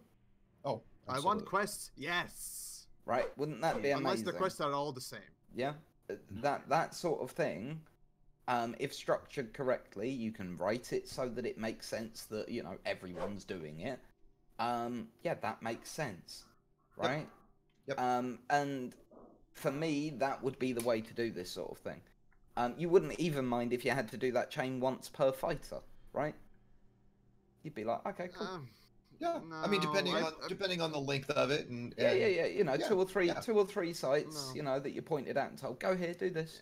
it also depends on how fun that chain I prefer is. Yeah, unique yeah. things. Yeah. I prefer unique things. Yeah, Oh, I but- agree with you too. Yeah, But but let's be honest. Most MMOs, when you finish a mission quest, they're Yeah, like, "Would that's you true. like this reward or this reward?" Yeah, and that is to convince you to go back and get the other reward, right? Or have a dilemma. Or have a Also dilemma. that. Yeah. In Warcraft, actually, World of Warcraft, you have that. And it's Yeah. wonderful to have it. Where it's like you can Also- only have one. Yeah. That can Well, be a I mean, bit okay, harsh for- though over time because it can turn out that one's better and people that took the wrong Yeah, choice. You depending know on that. the- Yeah. But So for this game, maybe not. to lead into something far better, Ixie, you want to bring something up, don't you? Well, no, yeah, I'm going to change the subject here if you're Yeah, go finished. for it. Yeah. Basically, and I'm gonna kick it to Astro first since it was really his idea, which was rather than we've been salty for an hour here, and and I'll also say, guys, for those that have watched a lot, that like, to clarify, we are salty because we love, right? I mean, like we all, if we all didn't love this game to an unbelievable level, This is you not guys the would- shill podcast. right, you guys would not know who we are. Right, like if we didn't care, you wouldn't know who we are. You wouldn't be sitting here listening to us, right? So just to clarify that. So, but to take things in a more positive way, Astro had the suggestion, and I'm going to let him take it first. Let's talk about the things that we love either in, I guess specifically with chapter 3 that we've gotten so far, right? The things that we feel like have been, a step in the right direction, right? I think that would be interesting to go around and everybody and see what everybody's take is. Yeah, I can. Kick us off, Astro? Yeah, I can kick it off. I think the best change that they made was the quality of light changes they implemented back in the 3.0 update, so at the beginning of the chapter, referring to the material storage for engineering materials, and what was the other thing? Oh yeah, the removing RNGs from engineering, making it a little bit more predictable. Those two changes, I think, has been one of the best changes they made in this chapter so far, because it was very needed quality of life updates, and I would love to see more quality of life stuff like that coming in the future. I mean, I can recall how I sitting there thinking, oh, okay, so if I throw like 10 of these out, I should have enough to get a decent roll, and then I can still get these, and I don't have to go to the engineer twice, and oh my god. Yeah. That was... It shows how poorly thought out the original engineering was. Especially with the fucking commodities. Holy fucking... Oh god. Fetus on fire. Oh my god. I mean, can you recall 1,000, and that was it. 1,000 of... And that was one common pool for all of them. 500 data. Yeah, 500 data. Yeah. Oh, you don't need data that much, but still, yeah. But still, it was ridiculous. You it was throw a little shit away, right? Because it was like, what am I going to throw away so that I can use, that I can keep what I really need, right? I'd say for to continue the trend we're on here, for me, I would agree absolutely 100% with both things that Astro just said, right? I think both have been huge steps in the right direction. I think that for me, I'll admit, when the first engineering changes were proposed, I was pretty down on let me explain this as I say it, the non-randomness of the engineering roles, right? Because to me, the problem with engineering wasn't the randomness of the roles. That was a symptom of the problem of being unable to collect things easily, right? If we'd have been able to collect things this is maybe too much, but at 10 times the rate we had before, I don't think the randomness would necessarily been as big a problem. And what I kind of liked about it was the uniqueness it gave, right? In terms of, I remember Minnie was on my stream the other night and was talking about, he was trying to break the jump distance record, right? And had some kind of plan for how he was going to do it, right? And I said, well, okay, that's great and all, but it's not like that record's meaningless now, because if I get your build in a few hours, I can go do the exact same thing. Where that used to be something that was meaningful. Right now, at the same time, well, let me finish. At the same time, I will now completely eat those words a little bit and say the end result of what we have now, right, which is we've got balance to a large degree in the ships, right? You've got, there's not as big a guessing game in terms of, do I really need that secondary? Do I really need to roll for this? Do I need to wait for that? It's just, you go do your work and you're done and you can get back to playing. I think it was definitely a step in the right direction, right? Because when it comes down to it, I think a lot of people with the old system, a lot of times would blame, oh, the way he killed me because his ship was better engineered or better built than mine, right? When in my strong opinion, the reality is I've never once lost a fight because the other guy's ship was better. I lost a fight because he was better. And 99.99% of the time, that is the case. But I think mentally removing that and just knowing that, okay, my ship is done. It's as good as it basically can be. It's as good as it is. I don't have to spend any more time wondering or worrying about it. To me, that was a very positive change. So I'm torn. I have two things, and they've both changed the way that I play Elite. First of all, the wing missions. I adore them. I really do. Weren't wing missions introduced They were before? introduced in the first part of the first patch of Beyond. Yeah, that is right. Yeah, 3.0. My very first video was actually on Would you wing like a missions. very brief overview of the 3.0 patch, just to remind ourselves? God, Because go for it. there was a shit ton in it, I'll tell you. I have a patch note open It as might well. be helpful for me Yeah. because I have to be honest, I don't really remember what came in So- and what patch and Neither do beyond. Right, okay, so 3.0 had the crime redo and everything associated with it. It brought in wing missions, the whole mission depot thing. Alongside that, it also brought in the reward choice for missions, allowing you to take in materials and that sort of thing. That's right. Then ships, there were the new alien attack craft. I believe that was the Scouts? Question mark? Yeah, I think. I don't think so. Scouts introduced earlier. I thought Scouts were 3-1. Yeah. No, And that's why I said question mark. Yeah, okay, Anyway, fair enough, fair enough. But we've gotten Scouts, you know, since it was then, a so yes. Thargoid of some kind was introduced in 3.0 anyway. Added the Chieftain. Also, the Keeley was finally freed, and the Killback supported multi-crew. And the Chieftain for me, I mean, that became my main combat ship, so I'm definitely with you on the Chieftain. So there were the galaxy map changes to bring more data in about, like, allow more trade data to be displayed on the galaxy map. The engineers rework. The weapons, the tech brokers were introduced, and their first bunch of stuff: the shot cannon, the flechette launcher, the enzyme missiles, the meta alloy hull reinforcements, and also the recon limpet controller was introduced. Galnet audio became a thing. Installation and megaship interactions happened, which are pretty neat, let's be honest. The surface material system was overhauled somewhat. They added a load of quality of life features, synthesis for tech broker, and AX weapons, some Kovas stuff.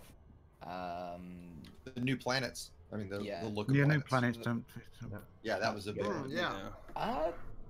Was that? Oh, that. Yeah, yes, yeah, sorry, yeah. that was listed in surface material system, and it's so I thought that would have a section to itself, and it didn't. It's the coloration of surfaces now more clearly telegraphs the chemical makeup and volcanic activity of the world, and improved contrast and coloration variation across and between bodies. Basically, the planets no longer look shit. They look just less shit. No, they are. I like the More- planets as they are. They're more just realistic. darker. They're realistic as a general. Okay, point. more realistic shit. Okay. Yeah. Yay! The We're ignore being target. positive now, Yamix. The ignore Positive. target. Oh, it's brown. What do you want from Come me? on. Goddammit. The ignore target feature for materials and yes, commodity yes. collectibles was Yeah, that's added, which is that's a actually huge. pretty good. That was a huge. That thing. was a good one. Increased maneuverability benefits when boosting based on the engineering pips. On the engine good pip balance. side. That was a good balance. Option added so players can now choose how flight controllers address them. Commander name, ship name, or ship ID when approaching a station. Nice for role players. Ability to see at a glance the quality and inventory quantity of materials targeted. Per material storage caps. That's another massive thing, right? That was completely agreed. That was a massive one. Increased rewards at search and rescue contact, and high value super cruise targets for pirates to raid.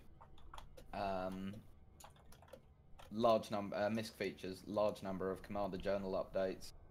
Consoles got Portuguese language support and 11 new achievements for the Xbox One. Oh, yes, the Okay. achievements. That's the best one. Yeah, achievements were are so also- important.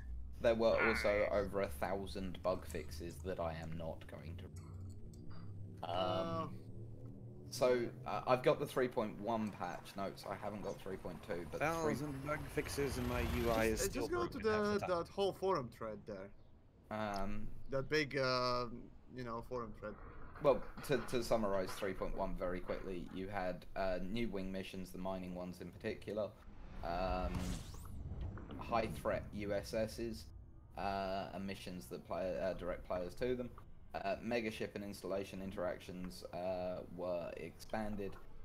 Crime and punishment got a slight retwig. Some new tech broker weapons, the plasma shot cannon, the shard cannon, and the plasma launcher. The Guardian FSD became available, a booster became available, and the Challenger and Crate Mark II. It's a lot of stuff. That So- FSD boost. I would actually like Yamix can we just try to pull you out of your comfort zone? What was your favorite thing that's been added in this year so far? My comfort zone? Why does everyone think that my comfort zone is not saying good things? Well put, Astro. Because it's not. Because it's... How is it not? We should put up a poll asking me, do you think that that's in Yamik's comfort zone or not? It's The like answer is no. you guys know what I feel. I mean, No, I mean, like I said before, we all know that just like us, you absolutely love the game. If you didn't, you wouldn't be sitting here. no, It's just I absolutely don't love the game. I just like it. You know what? Yeah. This reminds me of when you were on the stage at Fantasticon and Zach Yeah. asked you what's the greatest thing about Elite. I love how your mind went to the same That's place as perfect. me. Again, the same thing. I'm like, What was fill the rest of us in. What was the answer? What happened? Yeah, I want to know. Like, finish that So story. he sat there and squirmed for a few seconds and then was. I didn't.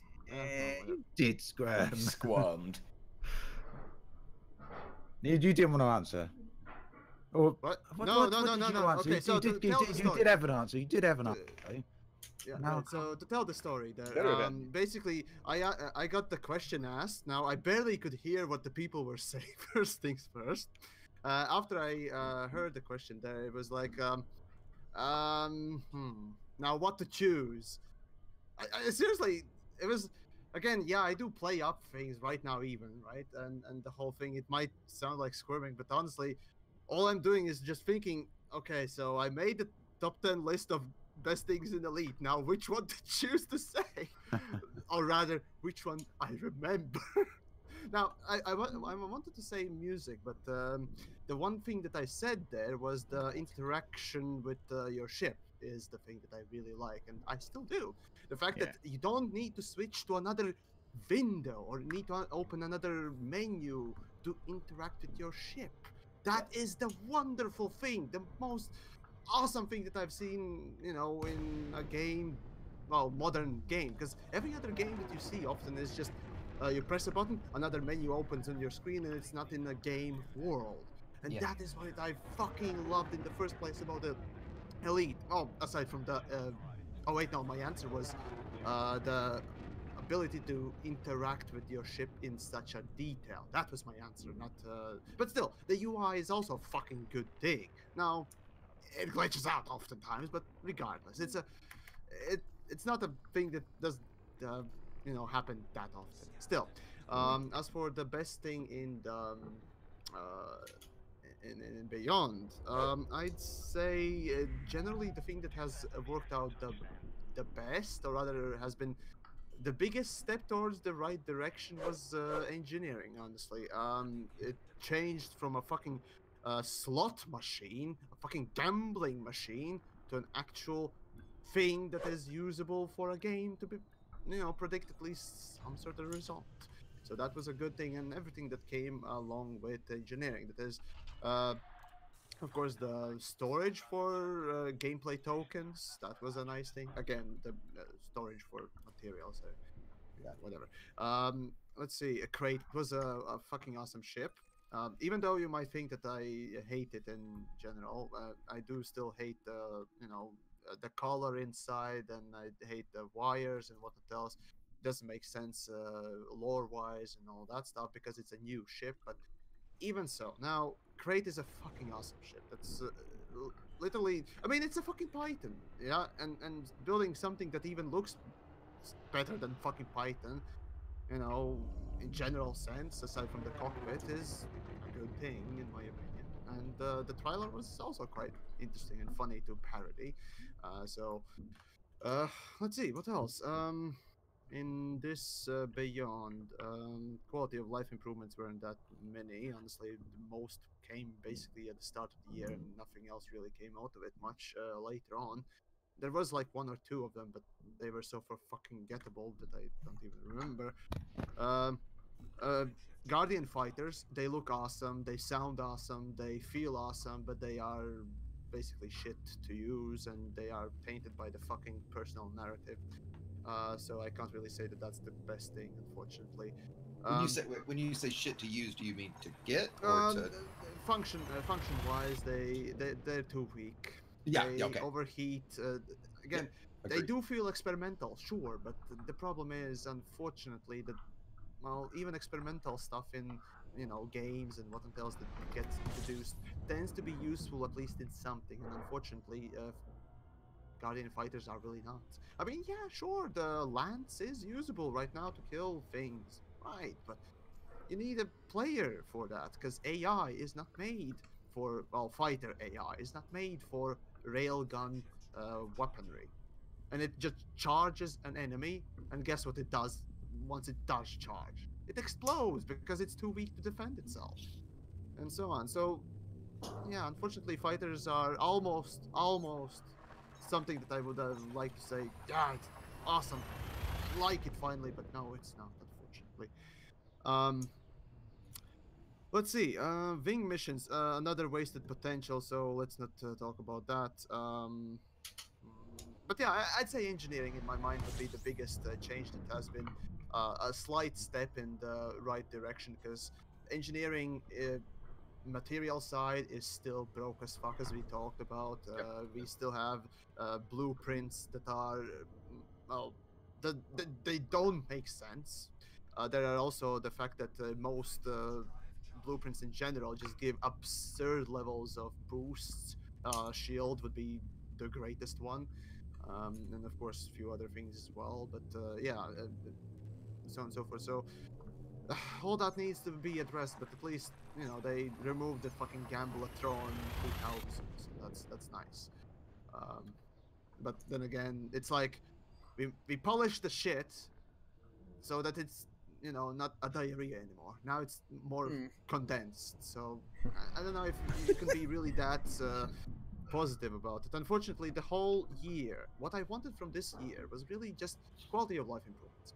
All I wanted was developers have the maintenance phase set in for the game, or they're developing something completely else. Okay, send 2 or 3 guys from your fucking team to work on balance, pure numbers, and let's polish at least a little bit of the game and make sure that the core of it works really well and is super stable. But here we are, and what we got is just something here, something there, nothing really of substance anywhere.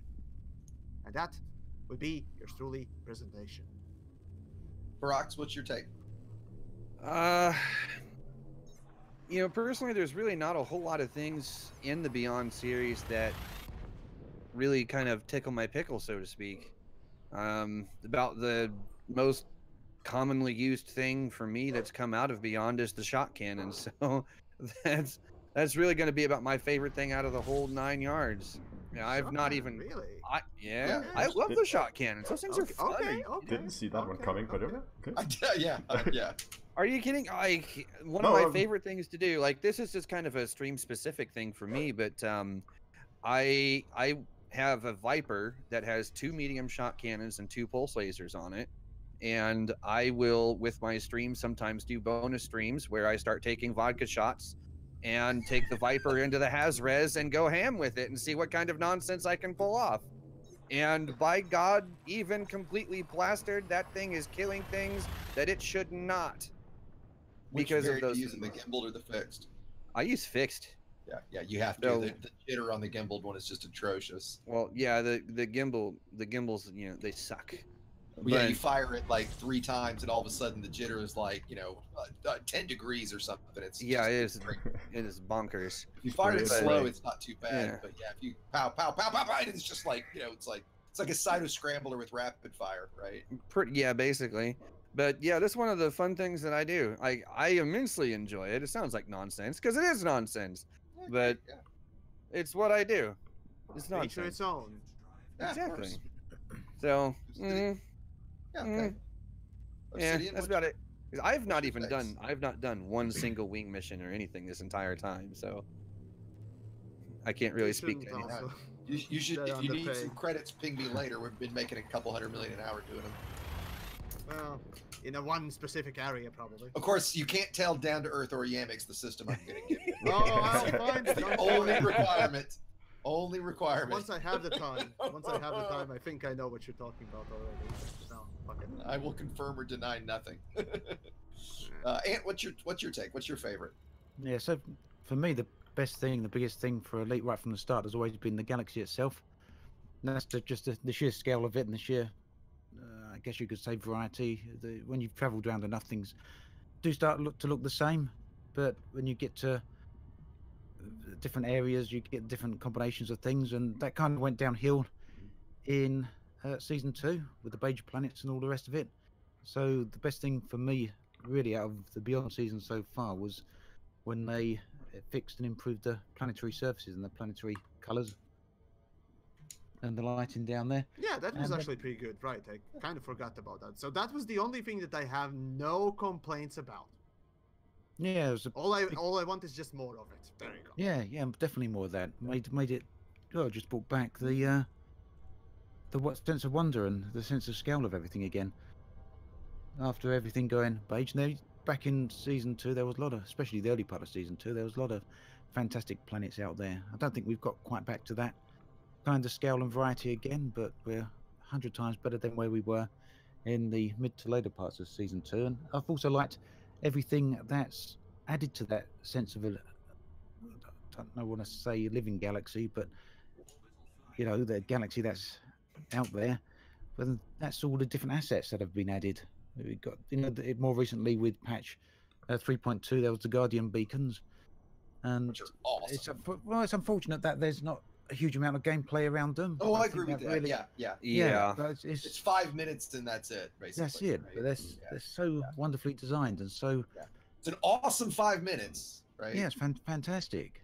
It really is. Be nice to have more reasons and opportunities to go back to them. Yeah. It's like But that first time in high school. It's just awesome, but it's only awesome for 5 minutes. It's that first time, yeah. And somebody just bullies you for the rest of the fucking time, and that's your personal narrative. Ah! The bully grind. Oh, Yeah. Yeah. But then I think there's been quite a few different assets added in like that. The Nara bases were another ones. There was that one that had Yumix laughing a little while ago, the one in the pea soup. Remember that, Yumix? Damn it. When I said it was down in the thick green fog and I called it pea soup. Yeah. Yeah. That was in 3-1. Is that right? Right. Yeah. Chapter 3-1 2. or 3-2. Yeah. No, Yeah, yeah, something 3-1. like Must that. be 3-1. I Yeah, think 'cause it they were was quite close 3-1. together, weren't they? 3-1 and 3-2. Yeah. Yeah, the generation ships, the mega ships, just everything to give you reason to go out there and start looking for things. And it's probably a different side of looking into things to you guys are, because for you it's very much with the different gameplays and the different game mechanic additions or changes. But for me, it's just the sense of different things to go out there and find, different things to explore. Sure. I don't want to focus too much on how difficult it can be to find those things, or a lack of reason to go back and revisit them, or like with the new megaship interactions, the fact you don't get a particularly good reward from them. So that The only thing, you know what? focus on the negative sides for them, but we're looking at the positive side, and there's a lot of nice different extra things. Well, if I clarify one thing there, and I would say, as far as the megaships, there is one actually really good thing to do at them, which is hack them for data, right? It's not the most efficient way to get data, but it is a good way to get data if you're going for data, right? Yep. True. Yep. Very true. So like cargo rewards, you're right. It's absurd, right? But if you're going for data specifically, like the Jameson crash site is far more efficient, but hacking them is far more fun. Yeah. Right. I actually really enjoy that. All the different mechanics you have to use, and I mean, Isn't it easier too? Like you just shoot it once and that's about it, rather than No, just, you have to sit you have in to a scan SRV it. and Then you scan have to things. exactly. Well, you scan it. You send out the recon limpet. You go silent running. You wait. You feel like you're doing something wrong to me, right? I Because you got to see. go silent at the right time or stay silent the whole time, and you're hacking it. And it just it feels more engaging, right? Mm-hmm. Yep. So, yeah, it's just that sense of scale and. Sorry, I'm just knocking my bloody mic. Twice I've done that now. Ba-da-ba-ba-da-ba. Yeah, I'm losing Bum. lost track You now. forgot the last one. But no, the sense of scale is. Yeah, the sense of scale and the way it kind of slowly starts bringing things together. I mean, you've got the Thargoid civilization out there, you've got the Guardian civilization out there, and it's still all kind of feels separated. But the more they're adding in, the more it's kind of pulling together. And I think that's something that is coming together a bit more in season 4, chapter 4. Yeah. That's something, yeah, it kind of goes into another topic we might want to talk about. We'll see. Maybe they'll pull another Genosis. cone sector thing. Who knows? Yeah, well, kind of. Wouldn't that be interesting? I was going to go into the topic of the visit to Frontier. I don't know if you guys want to talk Go about for that. it. Okay, so for Yeah, context, I'm curious because Should we? Yeah, so give everybody the background Yeah, on it. I mean, exactly. set it up here for everybody. Okay, yeah. I mean, obviously, there's only certain things we can talk about. There was a number of us that got invited into Frontier. Got an invite a little while ago. It was quite short notice, actually. yeah, it was. I think DJ notified me about that thing. I don't know how long ago. Hang on, I I thought it was didn't barely a notify week you or a about half ago, anything. I I think. simply asked if you'd received an Ah, interesting right. You email. asked me. I asked. I said, have you Mhm. received an interesting email? Was it like 2 weeks ago? Yeah. barely. Two, 3 weeks Something ago. like It was quite short notice Regardless. anyway. So Yeah, it's short Um, notice. Anyways, carry on. it turned out then we obviously didn't know because we're not allowed to talk about it, so we didn't really know who was going, who got invited and who hadn't. And we got up to Frontier yesterday, so that was the day of the visit. We didn't really know what was going to be shown either. So we were just told that we'd be told that on the day. So it turned out there was about 17 people invited. Some of them were content creators and youth from YouTube and streamers, but a good half of them, I'd say, were from other areas of the community. So big player group leaders. I don't. Trying to think who I can mention because there might be a few people who perhaps don't want their name said. Well, there were photographs made. Come on. Yeah, there were plenty of photographs out there, so it's gonna be You hard. may or may not Yeah, right well- now be pulling said photo up to show it on screen. Yeah, but then Yeah. again, not all You names put are us known, all are they? into that For people in debate. there. In chat. So yeah, Hutton Truckers, obviously DJ, both the streamer and Sovereignty. Galactic Academy, Yeah. Orange, Orange Spark, yeah. Orange Spark, yep. A whole bunch of different people, all from totally different areas of the game. And basically it was to give us a preview of Chapter 4. So, yeah. So the only How two was that Space- went how there was for Space Legs? clarity. So how was Space Legs? XCJ, for clarity's sake, those So- that went there, DJ and Obsidian, for just clarity's Yeah. sake. The rest of us well, were The- away. they'll- Now, they'll carry be on, chatting, XCJ. Yes, it was me and DJ. A few others who have been on the stream before, Scorpius and Great test. Greatest. Great Test. Oh, they were there too. Oh, okay, cool. Yeah. They were there too, yeah, but obviously they're not on the stream today, so Yeah, sure. Nico from the French community was there. yeah. Um, Bognogus. Yeah. They have Colo- community? I thought they were cavemans. Oh my god. Frenchies. Arr. Baguettes. So yeah, there was a general opinion, I think, around. I was looking at the forums a little bit on Reddit that it was all content creators that had been invited down, but it completely wasn't a case of that. Content No. creators were probably maybe half, probably less than half of the amount of people that were actually invited. So Frontier did try and get quite a Yeah, good that's spread. cool. Yeah, that's cool. Quite a good spread from the community, but there's only limited room, so there's only so many people that could invite. But we can talk a And- bit about things. But Are they at their obviously, new when we got office down yet? there, we were given NDAs as well, so we're limited Yeah. to what we can To talk what you about. can But yeah, say. it was at their new offices. New offices are brilliant. Is this the first time you've been to their new offices, or how First how time long? been to the new offices, yeah. Yeah. I Okay. went okay. there, went down to Frontier last year, but that was at their old offices. Yeah. So and they had 3 different buildings at that time. I only went to one of them. Yeah, But you and they've I got have been to everyone- both the old Yeah, and they got new everyone in. offices. They got everyone in the new one now. One thing we did learn was they've now got 400 people working at Frontier. Holy shit. Well, they've So grown they quite a increased a lot little then. bit. Holy crap. Yeah, it was about 350, I think, last time we talked about it. 360 is the Few last months- number I 360, wasn't it? remember. Yeah, it's around about 400 now, and they've got a load of room to expand still. They've still got quite a Probably few floors. most are just QA testers anyways. Well, one Right. of the interesting bits is that there's an area that's not finished yet that they're developing for more space. That's how sort of rapidly they're. That was expanding. nearly a whole floor as well. So. Yeah. There's about, probably I'd say a floor and a half that wasn't occupied yet. Yeah, so they've got plenty of room left even. Yep. Yeah, and we didn't get to see any of the other floors, but we did get to see the floor for Elite, and it's pretty much an entire half a floor is dedicated just to Elite developers. Yeah, I can hear you thinking, what the heck? But yeah, There there are is- 100 there- of them. They're not there is- lying. there is half a floor there. There is that many desks. But most of them probably work in different projects, so you can't say Right, that so they are it exactly doesn't. dedicated. that, After that all. was they're dedicated to Elite Dangerous. At least that's what we were told. Got no reason personally to doubt them. That doesn't include QA testers.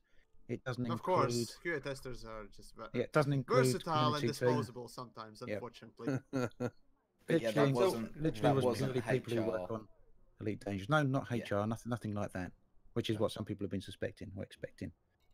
So, Obsidian, what can you tell the folks about what you guys saw? So, do you want to talk a bit, DJ? So, what we can say is that we've seen what you guys have seen so far. And we're allowed to kind of go, yeah, we've seen that in act, like the exploration changes. We've seen that in action. Yeah. Yep. Okay.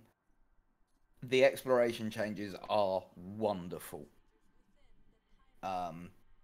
But I assume you can't go into any detail or answer questions. Can't go into real detail. I can say that what we saw with the exploration changes, like seeing it in action, makes it make a lot more sense. The audio on the exploration changes is something like, I know the audio, we're used to the audio in Elite being next level, yeah? Yeah, the it really audio is in this is no, the audio in this is beyond. Yeah? Beyond stupid? No. Beyond right? I identified a gas giant by its sound. Well, you can do that now, can't you? No, Well, I was about to say, no, not like right now. Yeah. I heard what sounded like Jupiter. Yeah, you've heard the recordings of Jupiter. Yeah. I was about to The say, I've studied electromagnetic- astrophysics Yeah, for 5 yeah. years. I was about to say, I have no I idea know- what I Jupiter remember sounds like. Right. I've heard that. And they I can heard a party at similar Jupiter, noise man. come out, and it went, oh. And I went, that's gas giant. And lo and behold, it was a gas giant. Yeah.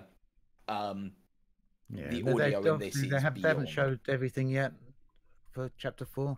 Nope. We saw a few extra things, but you know, I want to be really careful about hyping things up because I'm obviously DJ can say what he saw is wonderful. I mean, I personally really thought it was brilliant as well, the exploration we saw, but Yeah. everyone's opinion is subjective, yeah. Yeah. Of course. So someone else is going to see the same thing and Hate it. they might hate it. Really? And until this we only community? saw it, we Oh. didn't get to sit and play it. So again, until it's in your hands, It'll, yeah. yeah. But it looks good. Chapter 4 is a really big update, and it kind of explains why the last 2 chapters have been so small. And Yeah. by comparison, it's much bigger even than Chapter 1. Yeah. So Really? you So, know, yeah. Oh, yeah. To put this in So perspective. when we say there's 100, or Frontier say there's 100 people working on Elite, and you kind of look at all the updates we've got this year, and perhaps toward the end of last year as well, and thinking, well, where are they working on?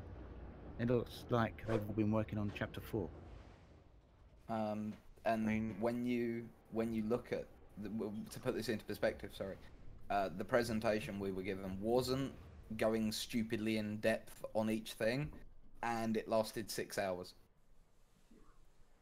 I was Yeah, about to ask the- how long you guys were there. Yeah, the other thing is, I mean, again, you see comments around. I think people got obviously Frontier did this for PR reasons. They're not going to do this without thinking from a PR perspective. But when you think of it like that, you always imagine a group going in and they're showing like a fluff piece, like a purely promo piece. Sure. But it wasn't a case of that. It was getting our opinions, getting our feedback, and taking questions. And people did put some really hard questions to the developers. And it was all presented by the developers and not by the community team. The community that's team were in good. the room, Okay. but they were sort of to the sides. It was literally the developers talking. And when we asked questions of them, they didn't give us evasive answers. They didn't give us unknown answers. No. And they literally gave us an answer to the question we wanted. And if they couldn't answer it, they went out the room and went and got an answer and come back with one. And some people in the room... Encouraging. Yes, and some people in the room did put some really hard questions to the developers. Really put them on the spot. So yeah. Yeah. I mean, So anything for- you guys want to ask or talk For about full it? disclosure, I of will course. add one more line. Huh? Yeah. I'm a miner now. I'm really looking forward to the update. What? Now I have. Yeah, I'm a looking forward to miner see- now. Yeah, I'm looking forward to see the mining update too. I guess, it's hard to ask No, questions. hold on. DJ, What? Yeah, He's going to You- mine. you heard me. Mining asteroids. I'm a miner now. Like it's hard to answer Yes. ask questions, obviously, because of like we don't know what you can and can't say. I guess I think a comment somebody said was maybe about, and I don't know where I saw this, if it was in chat or something, about potentially when the beta was coming. Is that something you can talk about? We don't know. Hashtag I can tell you soon. that we don't know Yeah, that. hashtag soon. Yeah. Again, you know what the thing I don't like about the situation is that it kind of puts us on the spot because you end up doing the same as what Frontier do. Oh, it's really great, it's really exciting, yeah, but I right. can't tell you anything Right. about They it. just put exactly. They just put you in the same place that they put themselves constantly, which sucks. Right. Yeah. Except for we're not Frontier. Now, Yeah, but you can't. And You have to toe the same line. Yeah, that they no, do. and The I diff- the will sit difference is- here, and if you ask me my exploration, I'm all flowers. Mining, I'm all flowers. Yeah. Squadrons, I'm worried about. Yep. I can't talk about it go beyond into that, why, but yeah. but I'm worried about squadrons. So that's the thing, Right. Frontier obviously they're taking a risk coming in and showing people stuff because not everyone who's there is fanboy, yeah. Yeah. And as much as was I'll actually just wax thinking, lyrical about I the wanna talk vast to the majority least of what we saw, fanboy person, right? yeah, and as much as I'll wax lyrical about the vast majority of what we saw, I am worried about squadrons. Yeah, so whilst Frontier might say, sit there and say, oh, it's really exciting, it's brilliant, but we can't talk about it. The difference is from the people that have visited, if what we're coming, the only reason we'd be saying that is if we genuinely think that. Yeah, no, I get what you're Yeah. saying. Yeah. Otherwise, just either, won't talk about it, give you an evasive answer, or just say, like Right. what DJ said, it's got worries about squadrons. So, and I think that's something quite a few people actually had. It's one of the areas we put the developers on a bit of a spot on. I will, however, say that probably, in fact, no, the most exciting stuff about this update hasn't been announced yet. Okay, but since I can say. Interesting. yeah, so since obviously you guys can't really say much other than there's been some awesome stuff shown. I think an interesting question is what your guys' view are on this kind of release strategy the Frontiers put out in the Q4. I mean, we had the Horizon series where we had 4 patches that were. I mean, we had the first patch, which was obviously the major patch because of planetary landings, but then the 3 preceding patches were like kind of equal in size, as I recall them. Yeah. And now they've gone over to a method that says huge patch at the beginning, which in my mind makes absolutely sense, and then 2 very, very small patches, and then Content something updates. massive at the end of the year. What's your? I hope they don't do it again.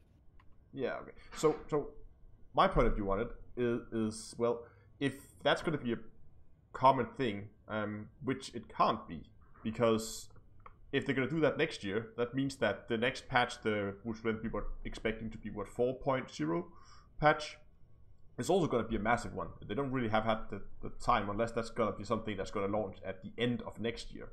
They don't really have the time to develop a new massive patch anytime soon, which would then indicate that if they're going for that same release strategy with big, small, small, big, that there's going to be a very long time before we're going to begin to see any new patches. So I personally don't hope they're going to go for that again. I'm much more like the release strategy used in the Horizon series, where they kind of evened it out a little bit more. Every 6 months, a big update. Yeah, something like that. Yeah. Summer For and full Christmas update. disclosure part. Go for it. Yeah. What's your guys' so, take on Are you all? Oh, yeah. Go. Never mind me. Now go on, Yamix. No, Yeah. please, Amy, go for it. So my question then to Obsidian and DJ is for full disclosure part, of course, if you are allowed to say or not. You got just an invite. You had to go there yourselves by your own power, or were you No. flown in? They paid. There's Yeah. all the costs on Okay, them. there we go. Yeah. That's kind of important to do. Actually, that is Yeah. important Yes. to state. Yeah, of course. So- Yes. Yeah. Wouldn't say otherwise. There's quite a few people that come from America as well. Obviously, that's quite a cost to Frontier. And I think, to be honest, the size of the group, that was largely down to cost. Yeah, I think were budget unlimited, they would have brought a lot more people. Have you But seen their financial report, DJ? the budget still Come isn't on. unlimited, Yamix. Have you seen what Um, their stock has done, Yamix? But I've I'm seen sure budget also was the that. concern. I've also seen their stock. Yes, it's an interesting. Which thing. is a fairly normal thing for a game in the for a games company in the 40% period drop that in 4 months is not normal for any publicly traded company. they're on. Is it It's already also 40? based in. It's also based in 40%. the UK. Don't forget, Hmm. Isn't which that at much the that moment that's is a gonna hurt? volatile as fuck market because of Brexit. But that's getting into politics, and let's not get into politics. Suck it, Brexit. Haha. But the honest truth is, I think, I don't want to speak for anyone else, but I certainly didn't get the feeling speaking to everyone else in the evening when we went for a meal. You didn't get the impression that anyone came away from that feeling negative.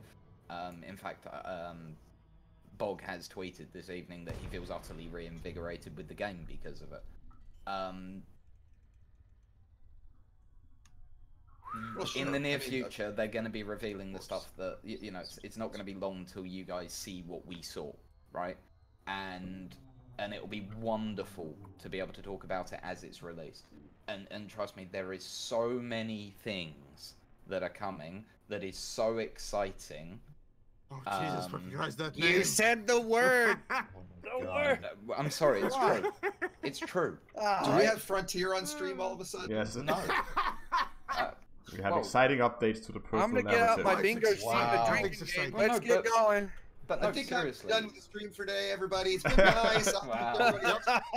Me too. Me too. That's Wow. about it. I'm done. That's yeah. Time to wrap up. Oh, go on, by all Wow. means. I think you've got to say what you think. I'd love, ask what you want to ask. Say what you think about this, the way it was. I don't know, say handled, but what do you think of a bunch of people being invited into Frontier in that sort of way? Oh, I think it's great. I have no issue with that. I think it was. I mean, I was there, so I can't obviously comment on it, but I think Yeah. it was. No, yeah. just I mean, and obviously from the point of view of people hearing about it. Obviously, like you say, you weren't there, so Yeah. is it something you think's an okay approach, or? You Oh, think 100%. I think the more, I mean, I think it's a bummer from the standpoint of what you just said, Ant, that, it's more, I mean, look, what DJ just said sums it up. It's more rah, but I can't tell you anything. And everybody's sick to fucking death of that, right? Sure, Yep. for you guys, it's great, right? Yep. I'm glad to see Frontier communicating, period. I wish that communication was much more public and much more open, right? At this point, in a way, I don't see why they wouldn't have just shown that to the entire community, right? Like bring you guys in to get feedback yesterday, to get some focused feedback from a small group, and then today show that entire thing to everybody. Yeah. Where's the problem with that, right? Well, so If one they- of the reasons for that, I think, is because it's still, as Ed tweeted yesterday, it's still in pre-alpha.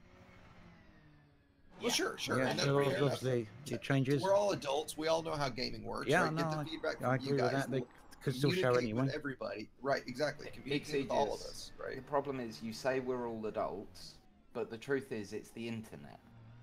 Oh yeah, fair enough. But you're gonna Yeah. have the haters hating anyway, right? Yeah. By communicating to a large degree, those of us that are fanboys of the game, right? That want to be fanboys of the game, like Yeah. myself, I would say. Now we've got something to actually talk about and something to discuss and give real feedback on, instead of all this just sitting around wondering and conjecture and the bullshit we're in, which is where we constantly are with the league, right? And I think that that's going to be happening over the next few weeks. Like, I don't think that that's not going to happen.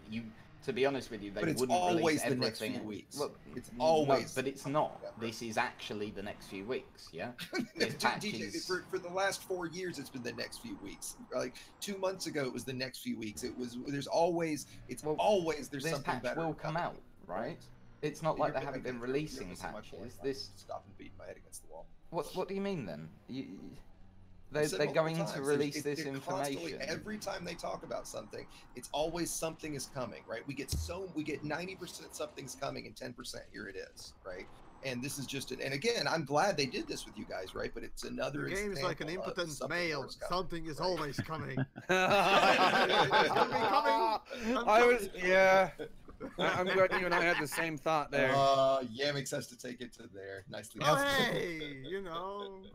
He's not the What do only you one. expect from me? I'm not complaining. Of course you did. The important thing I took away from it is that it explained for me why the other updates this year have been a lot smaller.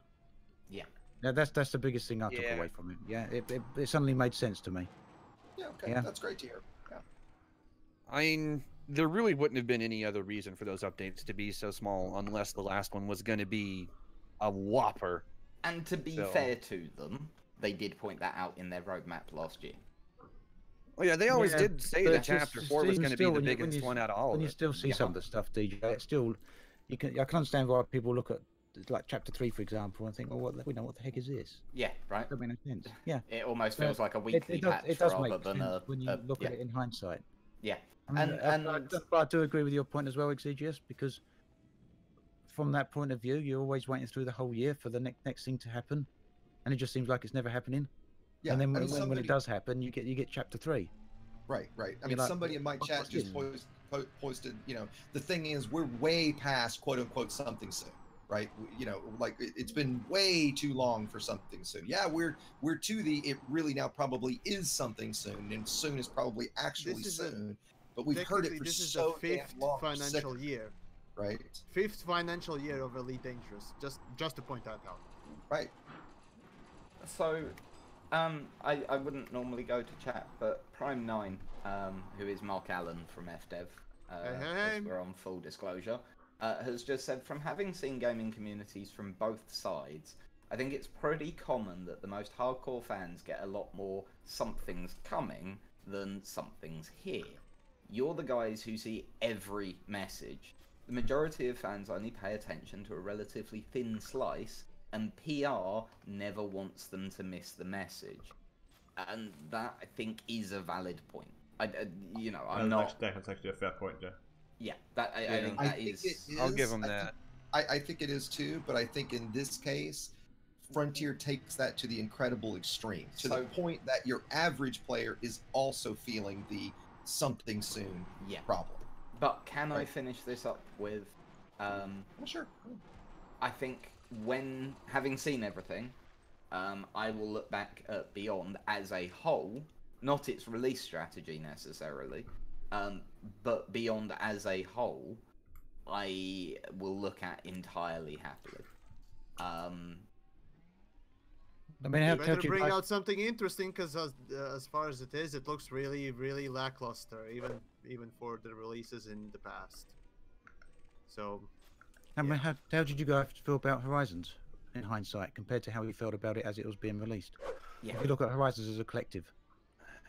Horizons is now a complete. You suggest everyone buys it, right? Because it adds so much to the game. There's so much But- content to it, right? Had you been there, had you been there on patch 2.0, you may not have necessarily said the same thing, right? And a lot of people didn't, right? An awful lot of people at the release of Horizons were very much with the what's this? Yeah. And so looking back with hindsight is quite a big thing. Yeah. So, okay, I just wanted to raise one point with the whole the whole alpha meeting or whatever you want to call it. And first of all, I just wanted to clarify that I think it's wonderful to see that Frontier is beginning to communicate more with the community. Not necessarily only the content creators and the spokespersons for larger communities, but in general that they're beginning to listen a little bit more to the community, because that's been a general point that I see often, that people feel disconnected from the developers. But that being said, that having a selected number of people come to the community and not even talk to the rest of them has created a lot of salt. I'm not gonna point out in names or anything, but I mean, if you go to Twitter or Reddit or anything, you can find some salty. You'll find the salt. You will find the salt. Yeah. of people who thought that they were, I don't know if they feel like they were important enough, they should have been there, but there's definitely some people, and I think was it you, Obsidian, who said that you talked to Zach about it, and he said he had a list of over 100 people who he would have loved to have there, but of course, money don't grow on trees, so they couldn't get everyone when there. I don't know. I feel like it is a bit of a gamble that when they do it, they risk splitting the community, or at least the not influencers. I hate that word, but content creators or community spokespersons. They kind of risk splitting them up into to two groups, like the people Frontier like versus the people Frontier don't care about. That's at least how it's can look from outside, and that's some of the arguments It gets split into elite versus plebs. Yeah, exactly. And that's some of the arguments that I've seen. I don't really agree I necessarily. totally understand where you're coming from on that. I just want to clarify that I don't necessarily agree with that, but it's just a point that I've been seeing people make, and whether you like it or not, it is a real risk that someone's gonna go, okay, so if they don't care about me, I'm not gonna care about them, and people might just get so angry that they completely lose interest. But I don't know if people would take it that far. But it's kind of difficult, isn't it? I mean, on the one hand, Frontier aren't the only company to do this. Quite a lot of companies actually do this, open up for private showing of stuff.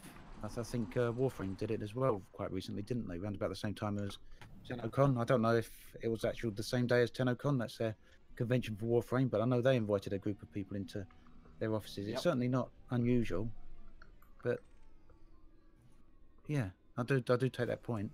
So here's a question on that then. Does anyone have a problem with journalists being shown stuff before the public?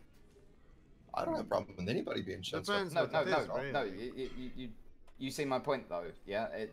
In a very real way, influencers, and that's, we are media, I hate the word, we are media, right? And that the fact that they actually expanded it beyond that was the thing that I was really happy to see. That I thought it was just going to be influencers, and to see it go beyond that was brilliant.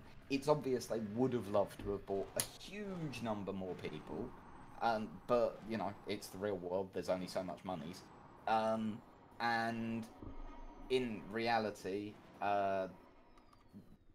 let's be serious. The fact that they're doing it, and the fact that, for me, their primary goal wasn't PR. If their primary goal had been PR, there wouldn't have been the nonsense beforehand where all of us weren't allowed to say where we were going. See, the other thing I'd say with that, DJ, is that if it was purely about PR, they would have done the same as they did with Jurassic World. Yeah. With Jurassic World, they invited in a bunch of whole big YouTubers, wasn't it? People with like 2-3 million subs, people who've possibly never played Frontier games before. They're just bringing them in, taking them out to LA, and sitting them down and look at this. And it wasn't a case of that. It was a case, yes, they did select a few content creators from a massive list of content creators out there, but they also invited in player groups as well. And they invited in other people from the community, not all the people that perhaps could have gone or should have gone. But so you're saying there would be some people that shouldn't have gone? No, there was people. Every single person there should have been there. I think everyone there proved that with the questions that were asked. And to be honest, I think the primary thing for Frontier, to sort of finish the point, was... or not finish the point, finish the thought. I apologise. That sounded so rude. I'm sorry. To finish the thought, it wasn't for PR. It was for feedback. They wanted to know what we thought. And the honest truth is, we do represent a lot of people between the people that were in that room. And that makes a certain amount of sense. Yeah, I personally have no problem with it. I mean, I get, as I was just before, that was kind of in response to what Down to Earth said, I mean, as commented before, I can understand why somebody would be emotional about not being invited, right? I mean, it's never fun to feel like you were left out of one of the cool kids, right? But I think when you take emotion out of it and you think about it, I mean, there are realities of the cost of getting people there, bringing people together. I mean, it's you've got to make a list somewhere, and some people aren't going to make the cut, right? And yeah, that's unfortunate, but Yeah. like I would have loved to have been invited myself. Am I upset that I didn't get invited? No. I mean, right? Like, what good does that do, right? Yeah. So Mace in my chat to finish this off has actually just summed that up really well. He said, so it was a reality check from an FDev point of view. Yeah, pretty much. That's what it felt like. Then going, right, how is this going to be taken? Hell, I'm just happy to hear they're asking somebody's opinion. Yeah. Exactly. Right? Even for the that most much part, is it a sounds step like forward. the opinions, for the most part, the opinions that they asked, I think are, I'm happy for some of those opinions to be speaking for me. But it might also just be a reflection that Frontier knows how important it is. I mean, we all know that there's lately been a general negativity in the community. I at least feel it's grown over the last half year. So I think Frontier knows What? No. that a lot is riding on this Q4 update. A lot. And yeah, a lot. One thing that I wanted to mention as well. I can't remember who it was. Someone said if we have any problems with journalists getting a preview of something beforehand, and no, absolutely not. That makes complete sense. One thing that I do find a little odd though is when there's suddenly, let's say, a new trailer released on insert random news media here. Yeah, YouTube that channel. was really weird. That's so odd. Like suddenly we go to this channel that I have never heard of, some games news outlet that deals with, and they have this new trailer that's exclusive on their channel. It's not on Frontier's own channel. It's just like, what? Why? That makes no sense to me. More questions than it ever could answer. Yes, it was really odd. Unfortunately, the only I'm not sure if I'm right, but the only reason I can see is that news outlet had paid a lot. That's the only thing I could think. Right? I mean, look, it would make much more sense. It would make more sense for them to release that video on Obsidian's channel, who has more subs than they do, than it would to some random gaming channel that has nothing to do with Elite that none of us have ever heard of. The idea is to attract new players in. Tell me I'm wrong. No, I think the idea is to attract new players in, wasn't it? You're not going to get new players from me. Maybe. No, with the way YouTube works. With the way YouTube works, it actually would have been more beneficial to put it on Obsidian's channel. That's actually probably right. Actually, it would have gotten in more recommendations that way, wouldn't it? But okay, Obsidian, with that kind of argument, then why not say, sure, insert standard news media here. You can post this on your channel, but we are also going to post it on our own official channels as well. Because if we're expecting the audience to be so segmented, then that would make more sense. Then you would reach a larger audience. It would have made more sense to give it to all of us to publish on all of our channels at the same time in that regard, right? So I'm with Astro. The only thing I can think is that they paid. Unfortunately, I would love to be proven wrong, but I have a gut feeling that it's a cash grab. I completely agree with that gut feeling. Go ahead, DJ. What was I going to say? No, it's gone. I'm sorry. Oh, sorry. I had something and then it will come back as soon as someone else starts talking. Yeah, right. Absolutely. It's always. Isn't that always the main key point here is, again, full disclosure. Yeah. Yep. That would have been nice about the Games and article there. Wouldn't have been nice to know. Well, that's if there was anything. Yeah, we can think all we want. Yeah, we don't know the truth. For all we know, it's someone's mate, and it was someone doing someone a favor.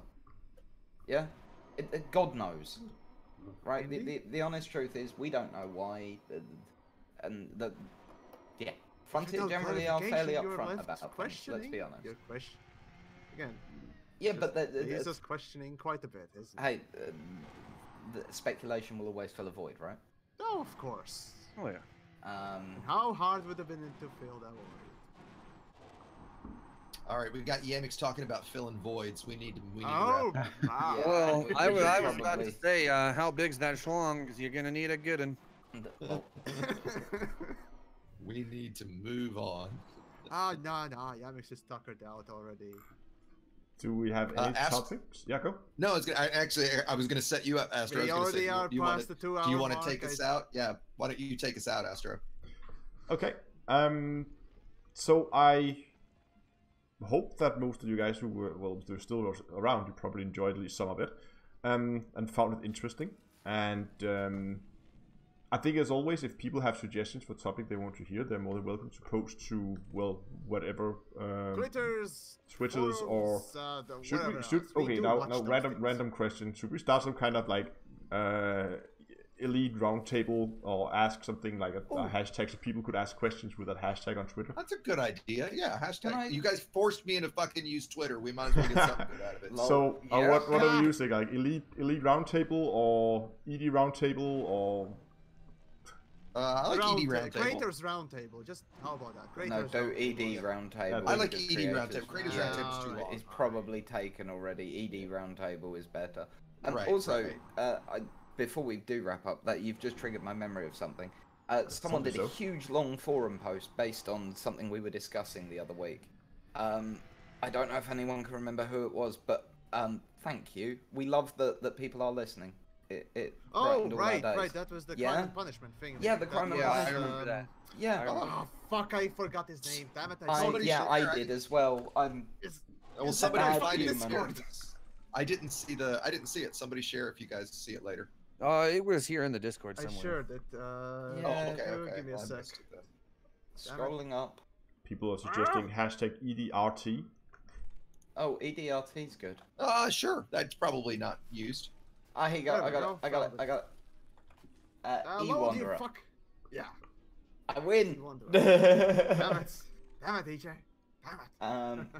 But seriously, to see someone put that much thought in based off of, and you know, the first two comments are Yamix and I. Just basically going, wow, this is awesome. Yeah, you were first, I was second. Yeah. Hey, he's in my chat. So wicked. Thank you, dude. We really appreciate it. Somebody post it into chat so I can put it in chat. Alright, fine. Thank you. I was about to put it into my Thank you. Well, yeah, put it in raise your hand. It's an interesting read. It's definitely an interesting read. Yeah, I missed it, so I want to read it. Where is it? Up here, but. Alright, I'll post it. That is exit only, sir. Thank you. Are you sure? I Are you sure about that, son? I am absolutely positive. Have you tried? Nope, not exactly willing either. Are you certain about it? Well, at least it's a short read. Alright, fuck it. Butt jokes aside, I guess that'll be it for today. Anyone else? Oh, no, I'm Any great. other things? No. Okay, actually, you know what? Before we end, hold on. Let's go back to. I wanted to see the end results of Ant's poll. Right, we put up the poll about what is engineering. the poll? Just get that up, and I don't know about you guys, but I'll be hanging around a bit on the stream as well. Not what I'll be around for just a few minutes myself. So yeah, I'll probably stick around for a bit as well. What I would have expected looking at the poll. Wow. So what we got? 772 votes so far. And 65% people have done between 1 and 100 G5 engineering roles. Yep. 17% between 101 and 500. 6% between 501 and 1,000. 5% have done between 1,000 and 2,000 roles, and 6% of people have done over 2,000 G5 engineering roles. I do wonder why is that so skewed towards one side. Oh, I'd like to zero in on Could that it be material gathering is bullshit? Well, if you look at it this way, it's 83% have done less than 500 rolls. Yep. I think the level of engineering maybe one ship. 1 to 100. That means people have engineered one, or that's rolls, right? Engineering rolls. Yes, so that's one ship. Rolls. So over 50% of the people who have been watching the stream have pretty much engineered one ship. And that's it. Yeah. Although it has to be said, a lot of people use just one ship. So that's fair enough. So 50% has made themselves a jumper counter. Yeah. Yep, pretty much. I'm right now in middle of, or rather, in the final stages of making my maxed out jump account, and I got like 32 grade 5s. So, yeah, 40 would be about one ship. 40 grade 5s would be one ship. And of course, remember, not all of the people do go for maximum rolls as well. They stay at maybe 3, 4, who knows? Somebody doesn't max out a grade 5. How do you do that? I can't not do it. Unless you can't be asked to get core dynamics in high Or if you get it close enough that it's not know, worth the I trouble to would hit that love- button. I would love the stat to know how many core dynamics I've picked up over the course of the game. I guarantee you it's yes. at least 2,000. Right? And then because the number of hull reinforcements, armors I've got, and my armored power plants is just ridiculous. All right. Well, So, I guess but yeah. another episode is more or less done. Any last words on anyone else's parts and Nope. stuff?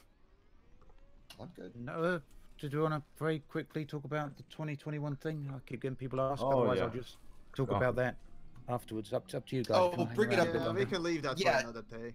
Oh, I was Yeah. going to say, tell the story real quick. You know, you brought it up, and just hit on what it is. I Fine, would say go for it. for 1 minute. Well, yeah, but very quickly, and if my chat wants to talk about it more, I'll talk about it with them afterwards. But basically, Frontier released their yearly financial reports very recently. It's a legal obligation for public companies in the UK. Basically, they have to go into a lot of details about their profits and their expenditure and everything like that. One thing that one person picked up and posted on the forums was the end of the Elite Dangerous. I can't remember how it was phrased. Expected franchise. lifespan. Expected lifespan. Yeah, the end of the expected lifespan for Elite Dangerous was dated at 2021. So obviously, many people suddenly thought the game's only got a couple of years left. But that's something. Active development wise, yes, that's referring to active development because they will still keep cashing in the microtransactions, baby. The money train ain't gonna stop there, buddy. Right, but that's So something keep I going. actually asked. We actually asked Frontier about this. I can't remember. Was you sitting there as well, DJ, or was you down the other end of the room? It might have been he was sitting there with someone else. But it turns out it's just an accounting term. So the way they explained it is essentially the development cost of the game that they initially put down on the game. They then budget out across 10 years or 8 years or whatever it was, and that budget that they've spread across that number of years comes to an end in 2021. So it has nothing to do with development time or nothing to do with the lifespan of the game. It's literally to do with it's an accounting thing. So wait, so that I mean, means I'm that, no in 2021, Elite is now broken even? Like No, can't no, be, it- that it can't just- be. No, Elite it broke means- even sooner than that, I'd say. Yeah, I means would that- expect that as well. Yeah, no, it's that's it's late. just the development cost of the game. They've basically spread across that number of years. Yeah. I'm no accountant, so I don't understand the basics of it. Even the complexities of it or whatever. But I was asked a question, that was the answer I was given. So it's not the end of development or anything like that in 2021. It's just down to the way they spread the cost of certain parts of the game. Right, I got a guy in my chat who says that it's called write-off accounting. Okay. Okay. Okay, well. So- No, so- but overall, when it comes down to games in general terms, multiplayer games, of course, take a little bit longer periods of time to die, sort of. But realistically speaking, Elite Dangerous, in my personal opinion, of course, has about 3 years to go. Really, it won't really go for the 10 years. The last 2 years will be there. Of course, the game will keep going and it will be playable, just like pretty much every other game, as long as they can afford the servers and all that stuff, which is probably next fucking 15 probably years or whatnot else. But realistically, active development that there's so why huge jump in there? jumps and things. Yeah, Mixon, ask why you think that. Why do you I think said it was, about 3 years, in my opinion. Active development is about 3 years. Yeah. why do you think Unless that? something changes. Again, over time, of course, how much can we buy those microtransactions? How much can they spend the time on a title for which you earn less than on yet another licensed game or a new IP? As David Braben himself wrote, or not reported rather, as it was reported with interview with him in one of the business articles. Fuck, I forgot which one was it, but essentially he did mention that there's a game coming in 2020. There are 2 other games in the very early stages, and I was like, huh. Well, yeah, and additionally, of course, a little bit lower than that, Mr. Braben did mention that they aim, of course, not necessarily want, but aim to, release 1 game each year, or each 12 months or so. So that's an interesting, I guess, strategy for a company. So Of course, a new title will take precedence over a rather really old one, especially the older it gets. So, I mean, sure, Elite could be like Eve Online and just keep propagating itself for a long time. I don't know whether or not that will happen, but So, in my just to- experience, games. Well, One to point butt on in, that. Just going very quickly, TJ. Prime Nine's just said, I can say that I've never heard anyone internally talking about an end date to full development on Elite. Take of that Yeah. what you will. That's No, I mean, something sure, that no one is don't talking use- about it, but financially, you that's- kind of have to look forward. But I Well, think just I going think to ask you, Yamik. So you're saying that there's a possibility of active development, but obviously when we was down there yesterday, we only saw Chapter 4 content. We didn't see anything beyond that. Frontier point blank refused to talk about anything beyond that. But if for example Space Lakes come out, yeah, would that change your thoughts on that? It's hard to say because even the best of games do have their lifespan. It's a perpetual, sort of a downwards curve, that, if you will, in some ways. And for Elite, it was rather interesting in its development cycle for me to investigate some, Horizons release, for example. When Elite released, right? It got around 8,000 people playing on Steam. I think it was the good old marks there. But as soon as Horizons launched, it was interesting that the numbers increased beyond the initial release. So with a good release, the game can completely rejuvenate itself in some ways. How many people were playing No Man's Sky before the recent patch? No Man's Sky is a good example, but remember, DJ, example. No Man's Sky was after 2 years. Oh yeah, no, I agree. But, I'm just saying, how still. many people were playing it before the most recent patch? It's a good Very example, yeah, Very few. of what a good patch can do. But And the honest truth is that Doubling elite numbers right now. I have to provide another little rebuttal. What's the lifespan on a good MMO? Because World of Warcraft and EVE Online would like to have some words about that, Let's be honest. then I would like to say that Elite's not an MMO. No, but it has enough components to look like one. Yeah, let's not have that. That's a completely Here's a little different fact. debate.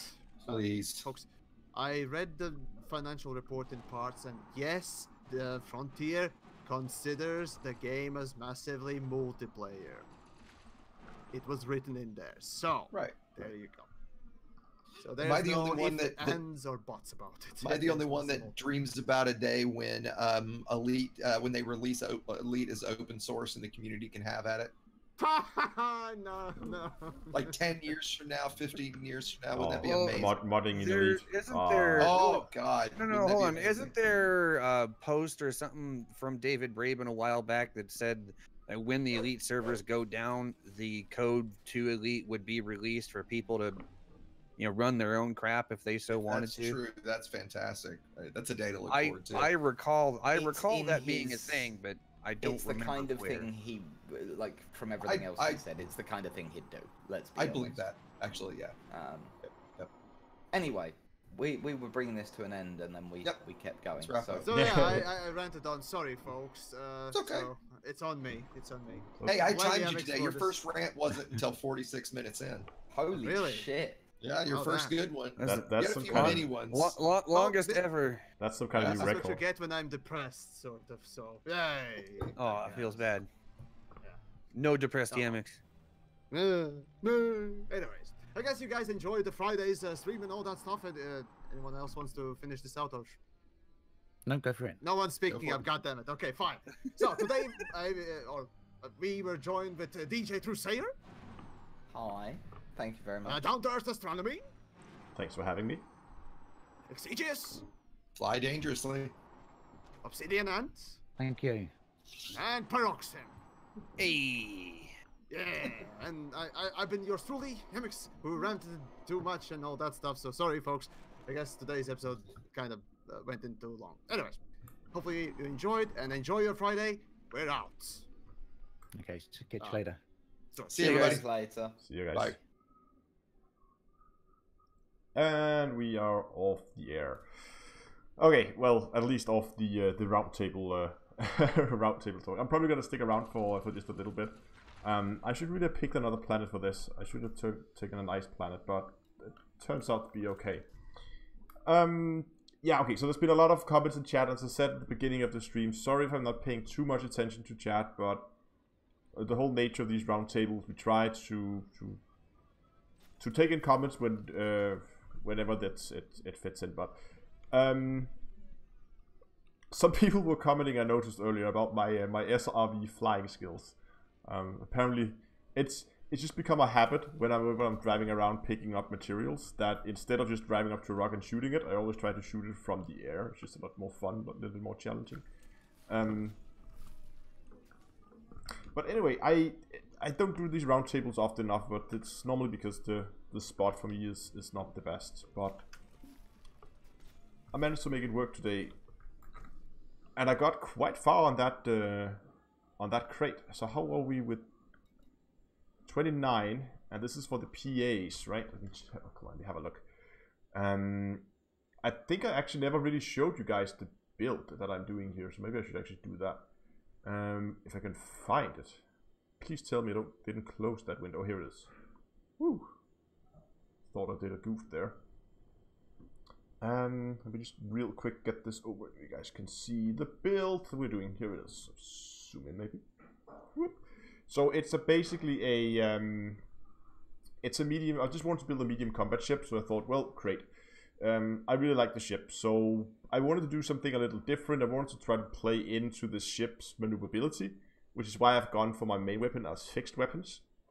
And I've always kind of missed a use for the advanced plasma accelerators, which is basically like plasma accelerators, only that they do less damage per shot, but they shoot a lot faster. We'll see them when we get back in the crate. And what I'm collecting materials for now is the efficient and plasma slug. I believe. Yes. So you can see I need some... Oh, I thought I needed 30. I don't... Okay, so I have enough now. So we can probably get back to the ship now, and we can proceed to boarding point. Dismiss ship.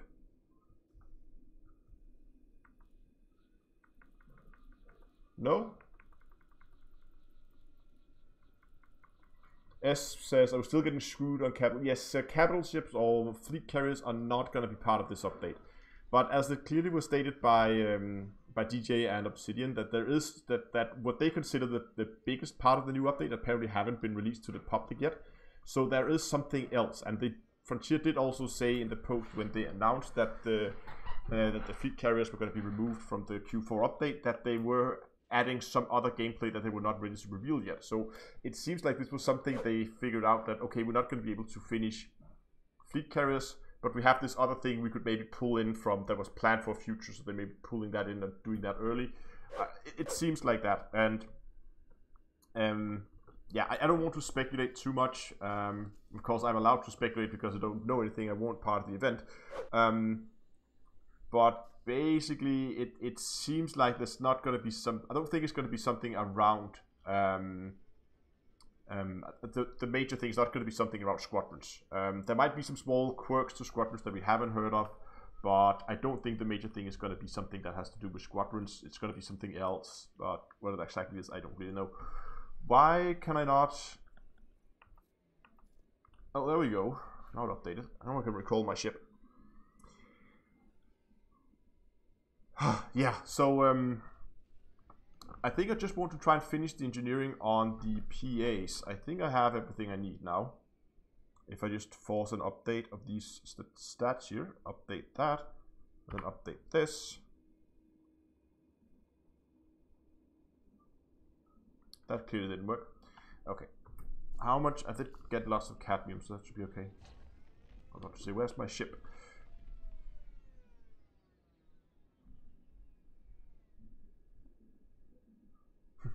Yeah, Williams, I always try to keep myself updated on what's going on in the game, and of course share as much information as I can get with you guys. Often in Hello Dave.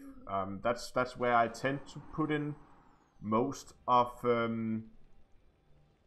where I put in most of this these kind of news updates, and the reason why I do them in Hello Dave, which if you're not familiar with the channel, I every Monday I release a video in a video series called Hello Dave, which is it's kind of a news, kind of a vlog thing where I just talk about the things that has happened or is going to happen in Elite, what's happened around the channel. I try to also pull in some like real life space news, and there's just a lot of different things happening in those videos. And the whole format is meant to be low maintenance for me, because so the history why Hello Dave, it was actually part of the original.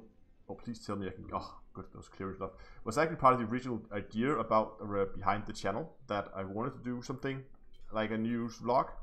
But it kind of died early on. I think I did 1 or 2, and then it kind of died a little bit. But then I took it up again, and I tried to keep the videos very raw. I don't edit them very much. I chroma key the background, and that is pretty much about it, and added an intro and an outro, and then done. Maybe do slight edits if I do some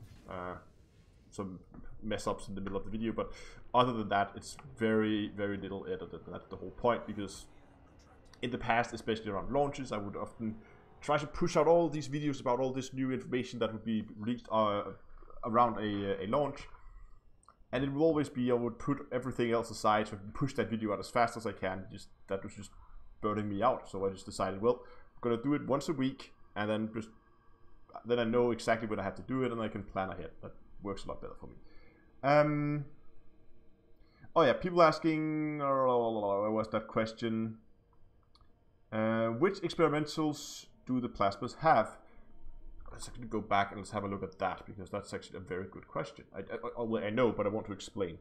So the PAs, advanced PAs here, they all go efficient, because this is going to be our main weapon. We're going to be firing them, and we're going to be firing them constantly.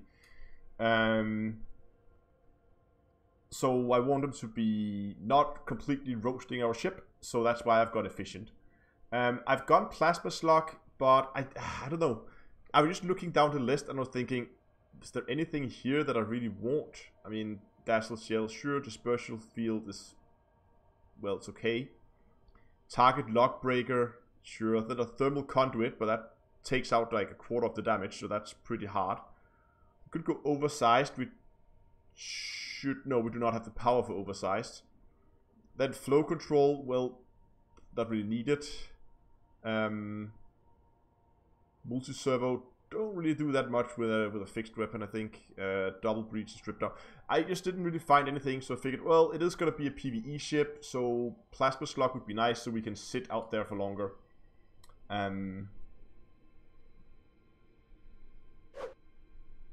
I don't know. There's lock breakers. Yeah, they could be fun, I guess. Or you could go. I could go with 3 different ones then. Then I should go. Hold on. Let me find the list of the experimental upgrades. Hold on.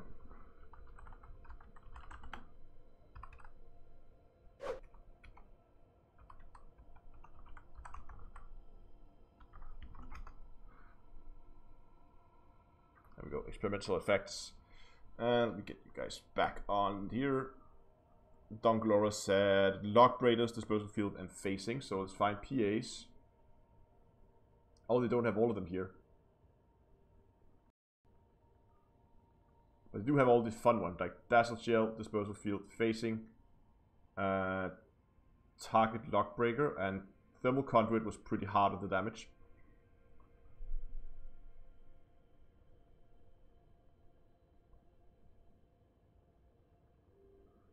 Yeah, reduces the target sensor accuracy upon impact.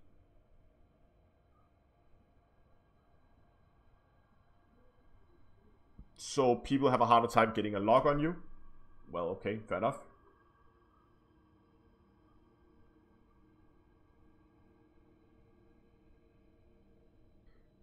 It's an experimental upgrade that causes successful strikes to temporarily confuse all gimbaled and turreted web. Wow. On the target at the cost of direct damage potential.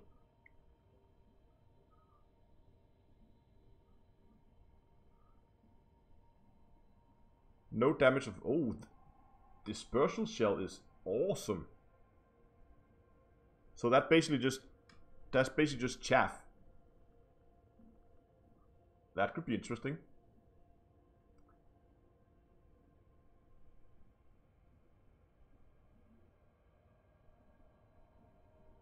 Defeat shielding. A small amount of damage is able to bleed through the shield and attack the hull directly at the cost of minor damage reduction.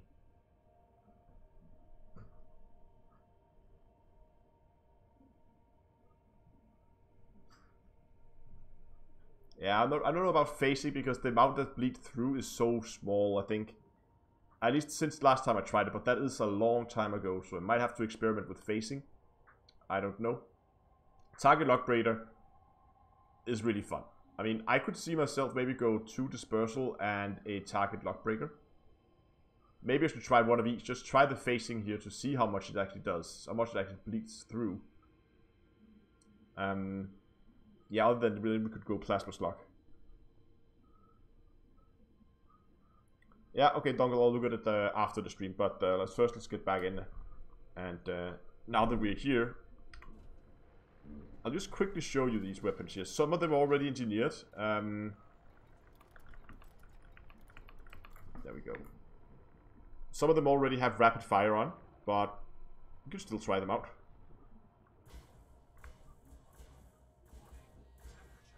But you can see here, these are rapid fire, and you can see how quickly you overheat with this right now.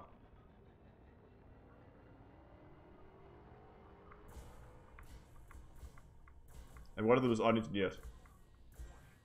So yeah, I definitely need some kind of heat management on this, and let me get this up again here. And I do believe we get like pretty much half of the heat, so I definitely gotta go efficient on them. Should we just engineer them with efficient just because that we can? And it shouldn't be too far away. It's 130, so that should be like, what, 6 or 7 jumps, I think. Just because I want to see how efficient they are when they are efficient. Yeah. There we go. Head to Bill Turner. Where is he? There he is. Good. Was that 1, 2, 3? There's only 4 jumps.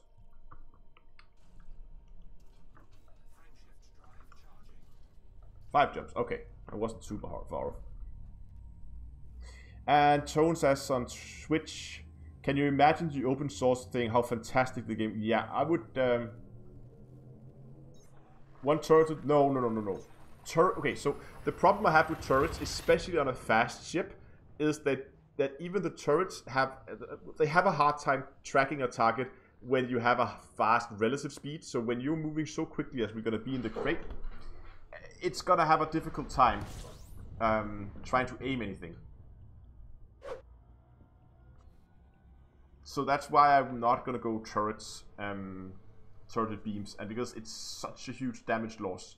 What I am gonna do though is I'm gonna have the 2 multi-cannons that you saw before. One for corrosive shell and one from emission munition. I might just go 2 corrosive. I don't know.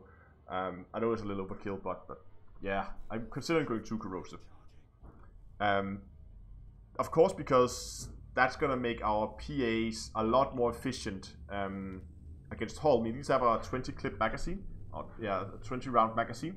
So if we get on target, because they are gimbal multi-cannons, we will pretty much always be able to we'll always be able to shoot with the multi-cannons. And the reason why I've gone with gimbaled, have a mix of gimbaled and fixed, is because the shot speed between those two are so different. I think Plasma's is like 875 or something, and multi-cannon's shot speed is about twice. So that means that our aiming reticles is going to be a very 2 different points, so we're never going to be able to use both of them fixed at the same time anyway. So that's why I've gone with the gimbaled multi-cannons, so that when I am on target with my PAs, the multi-cannons can turn in and still hit the target, or turn out. They will have to quit further away. No, they're faster, so they have to turn in. They'll be closer. I know that multiple corrosive shells does not stack, so I might just as well go with the emission munition.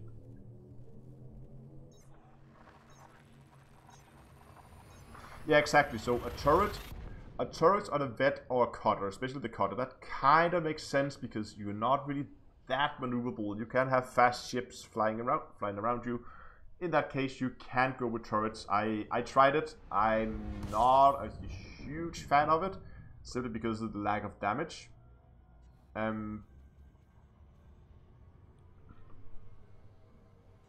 But I guess that you could go with them. If you're gonna do it in the larger ships, I think. Simply because when you begin to move, it's gonna be more and more difficult. By the way, what do you guys think of this new graphics config file that I plugged in? Let's get the what's going on here? You can see the galaxy here. Now it's not that clear now that we're in here close to a star, but I'm going to try and showcase it to you when we get a little bit further away. Yeah, Henrik is correct. Is right on Twitch there. The vet is actually quite mobile, and I did use turreted beams on my vet, which I've gone away from and go over to gimbal instead. And I like that a lot more. But again, it is, I guess, a preference thing that people like. But oh, I should actually look. Do I have PAs and efficient? So, dispersal shell that temporarily reduces the target sensor's accuracy. No. Do we have for dispersal shell? I feel yes. Do we have for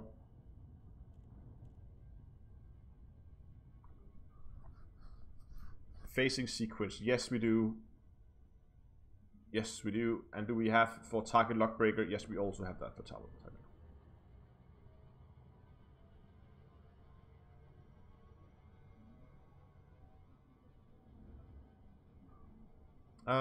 Get back into the game. There we go.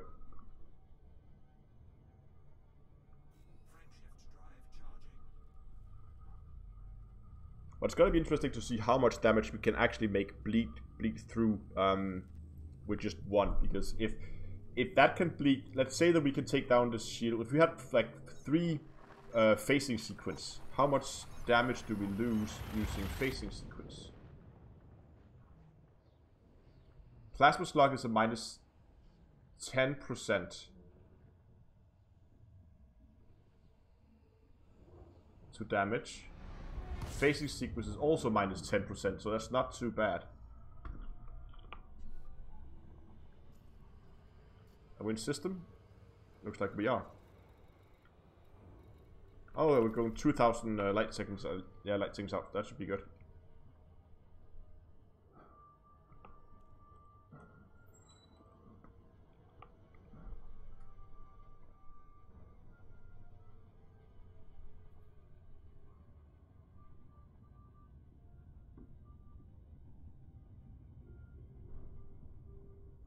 Okay, we have on Twitch here, what do I think would make a good missile boat or torpedo boat?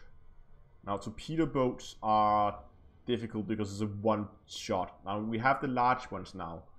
That does contain, is it 4?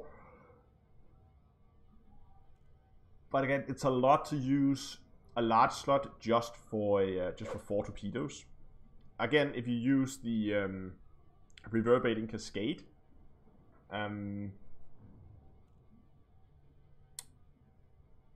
you are going to be able to do some significant shield damage by damaging the shield generator, and if you fire 4 torpedoes, pretty much enough to take down any ship shield generator completely. And it's not just taking up the shield, it's completely destroying the generator. Of course, reboot and repair, but yeah. I don't know. I've tried these missile builds in the past and never really liked them, so I'm probably not the right one to recommend something. But yeah, FDL, as Henrik posted, is actually a good choice because of all the... Is it medium? Does it have what? 4 mediums and a large? Also, yeah, 4 mediums and a large. I can't remember. I recall the FDL has a decent loadout and it's fairly quick. One issue though with the missiles is the flight speed. I mean, they are pretty slow, and if people they maneuver a lot, they can avoid them. So, and they're easily taking out with point defense. That's another drawback. There's a lot of drawbacks to missiles, I think. But yeah, it might just be me. I mean, you could just go pack hounds and just completely lag out the other person's computer and your own. That's another way to kill someone.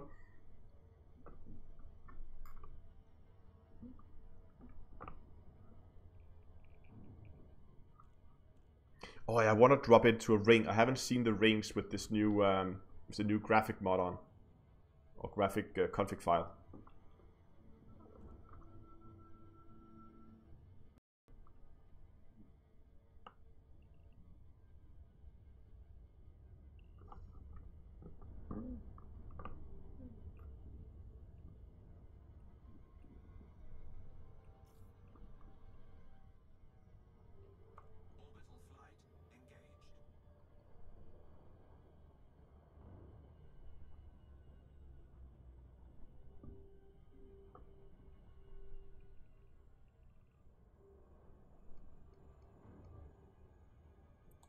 Okay, we have a question here saying, what do I think about some variant of open source? There's a lot of talented people out there. Definitely is. Oh, look at that edge there. It looks awesome. I could see it work, but I don't think that it's gonna... Okay, so the reason why I don't think it's gonna happen is... If you look at what Elite is, it Frontier seems to be trying to keep it as pure and realistic as possible, and you know that as soon as you allow people to begin to mod it, the first thing they're gonna do is they're gonna make naked ladies as bobbleheads, so they can have like naked bobbleheads in their cockpit, something like that. And you could argue that would kind of still be realistic, I guess, but. People would do a lot of silly things, especially with the paint jobs, and do silly ships and stuff like that if you allow people to begin to mod it. And I think that would, for Frontier, feel like they're taking it out of their hands, and the game is becoming a little bit more, cartoonish, silly compared to what it is right now. I don't think Frontier wanted to go that way just yet. That might be something that's going to happen if or when eventually. The game goes out of active development, but as we just talked about on the roundtable, that's gonna be a while. I mean, at least they have the financial thing going on until 2021, at which point the original cost was I'm not really sure I understood that like fully, but yeah. I don't think that they're gonna stop producing content for Elite for at least another 4 or 5 years. It seems like there's still quite a few years left in this game, and there's still so many things you could improve upon. But of course, it requires that there's still the players, that there's someone to buy some. Yeah, exactly. Pink unicorn paint jobs. So there's someone to buy the paint jobs and buy new expansions and whatever paid content that Frontier's gonna do. All that stuff. That needs to be done. Or that needs to be there. Otherwise, I mean, at the end of the day, I mean, Frontier is a company. They're doing this to make some money, and so even though of course they also have a big passion for the game, there is also a financial side to it, and they need to take that into consideration. So effective, efficient. Let's try that again.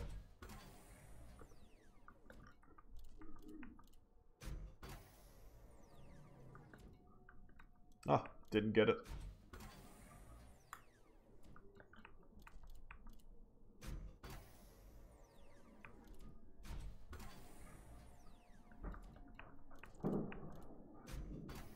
Ooh. Thank you.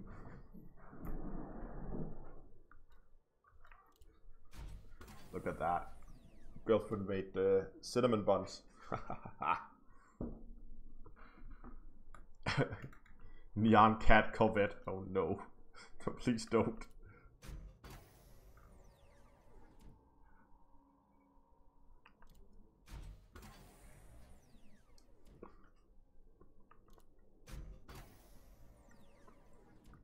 Thank you. It's about time.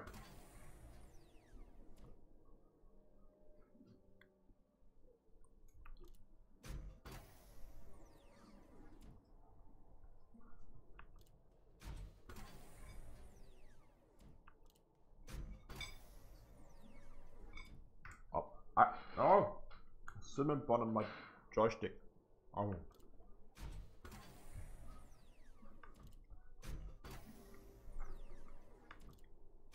I really hope I have enough proto heat radiators though. I have 20 and I need 2, so that should be okay. So let's try just for fun. Let's try facing sequence, I guess. You can always come back and change it up. That's luckily fairly cheap. Okay, PAs, we got efficient, we got a rapid fire. This is, you can see, this is even a legacy mod. This is not even the convert that. So you can see here I now got a legacy rapid fire. It's that long ago since I used these last time. So let's delete that.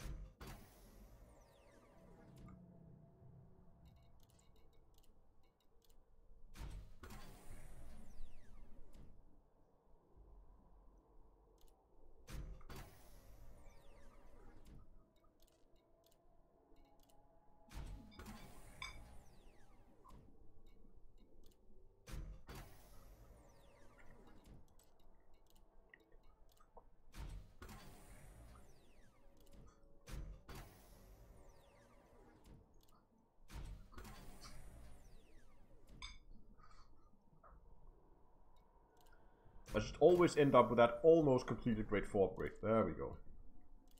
Now we need to be able to do this in less than 10 rolls. Come on. Oh, 10 rolls is okay.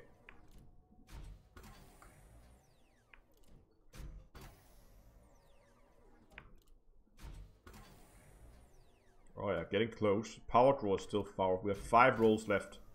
Oh, and oh, there we got it. That's pretty good. 7 rolls. So we got facing sequence, dazzle, experimental shell that temporarily reduces the target sensor's accuracy upon it. No. Dispersal shell. Experimental upgrade that causes successful strikes to temporarily confuses all gimbaled and turreted hardpoints on the target at the cost of direct damage potential.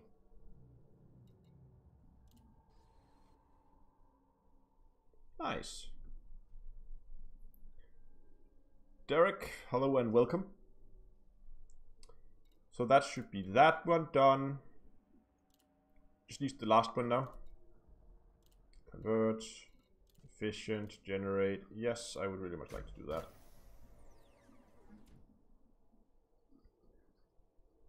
that. What's the best way to get wake data? I would actually recommend that you go to Jameson's Cobra, and even though it's not wake data you get some other grade 5 materials, but you get it so quickly that it's quicker to just buy that and then go and cross-trade it to data mine wake exceptions, rather than actually farming data mine wake exceptions, because they are painfully slow to get.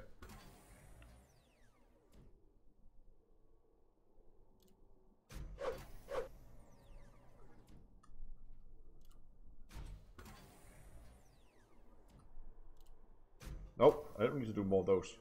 We're going to do grade 5s. See, now if I got... What did I put on? Did I put facing sequence and...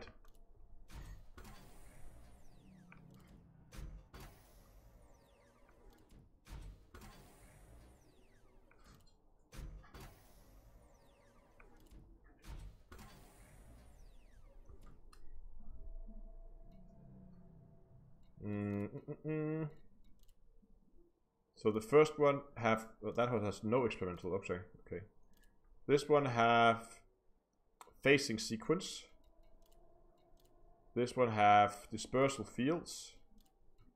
So this one is going to get target lock breakers. Okay, let's take this out for a spin. Let's try this out.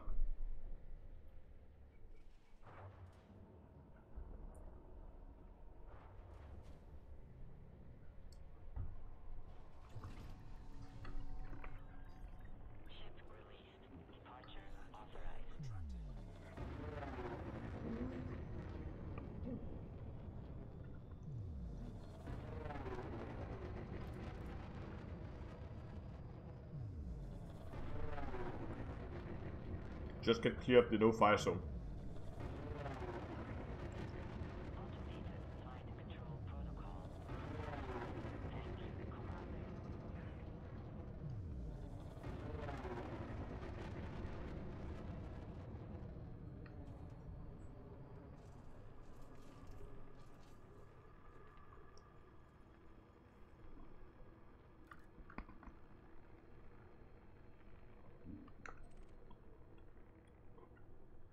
Mm-hmm.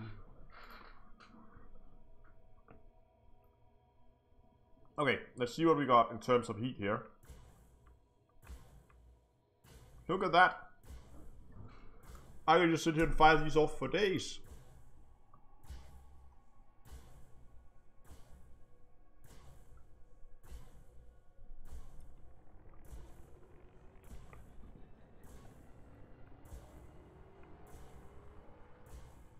I'm not even reaching 50% heat. Ah, now we're reloading.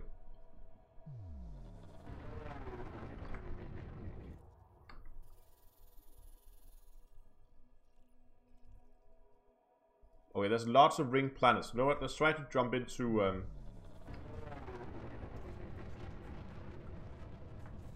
You are very welcome, Eric. Let's see if we can't find a resource extraction site. I just want to test these things out.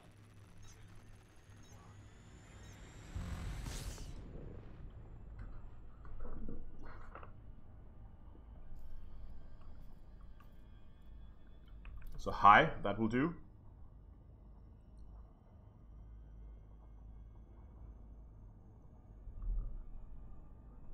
Yeah, exactly. Let's blow up some NPCs.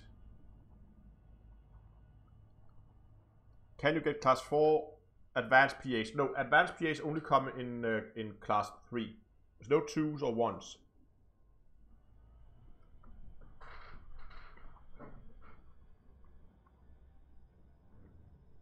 Eric, yes, this is the crate. See it here.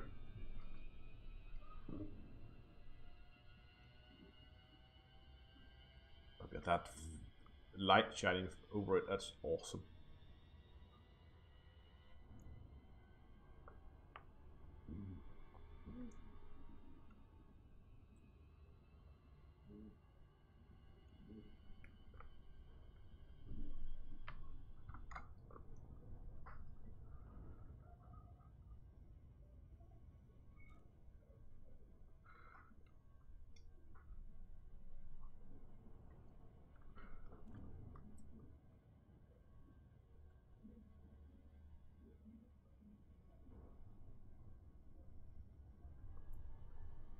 I'm really excited to see. I haven't been in an asteroid field after I installed this new, as I said it before, after I installed this config file. So I'm actually quite excited to see where this takes me.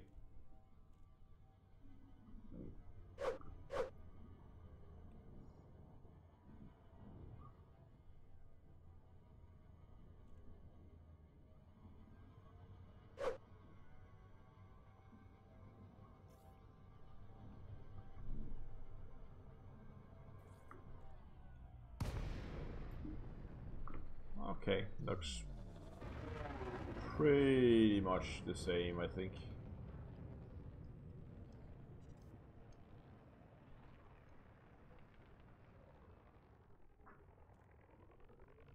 Still looks pretty.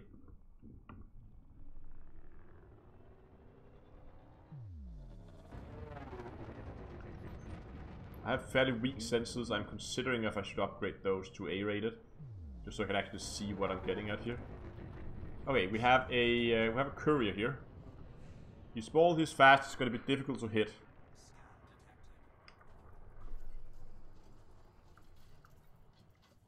Firing groups. He's definitely wounded. So I want to find something that's a little bit bigger, like a dropship. Elite dropship, that could do. Yeah, he's definitely wounded. See how much damage is bleeding through here. And I can't even hit him. Come on. Fight me.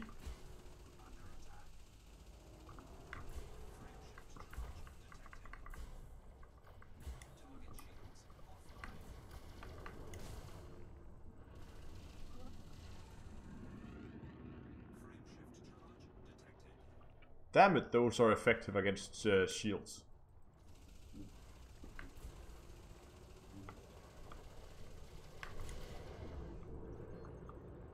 Okay, let's try to sit still, let him shoot at us for a bit.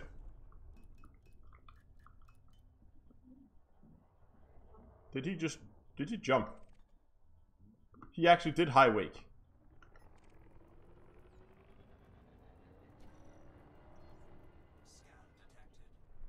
He's clean.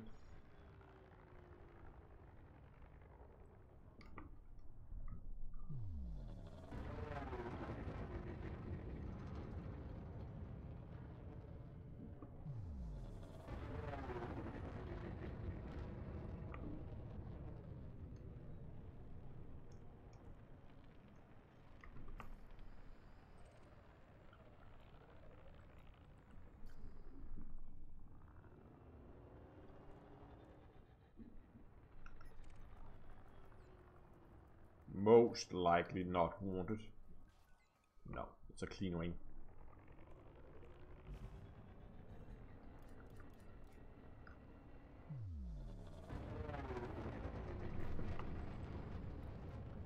That's a dropship. There we go. Who's...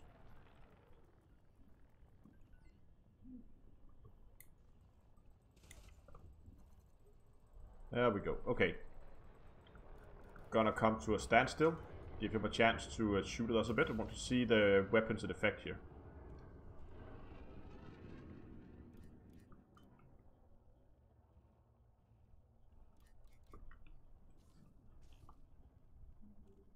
So he's using chaff.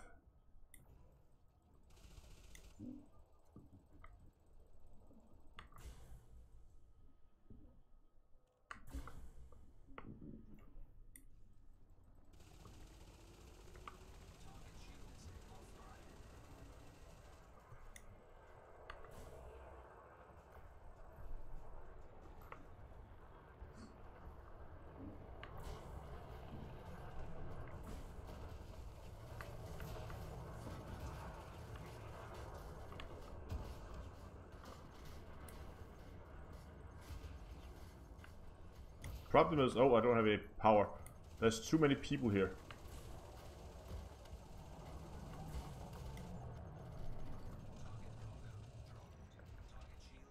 Okay, Clipper.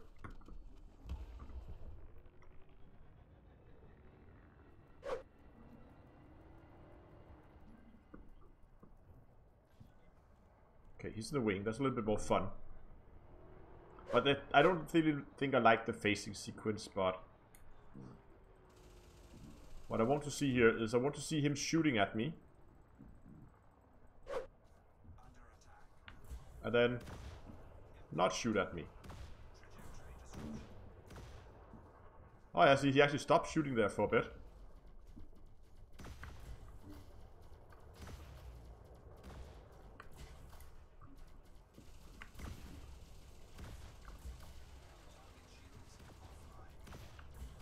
Oh.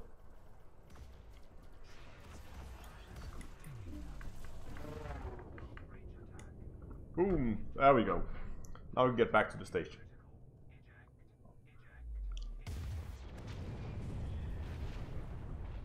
Okay. So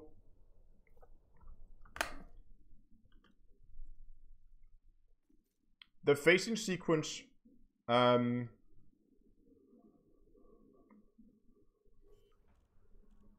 we didn't get to the engineering base, obviously.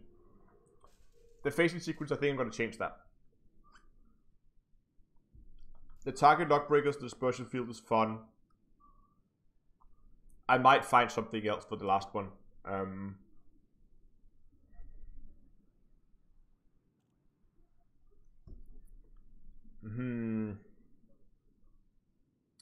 considering, because we can see where they're placed, right? If we...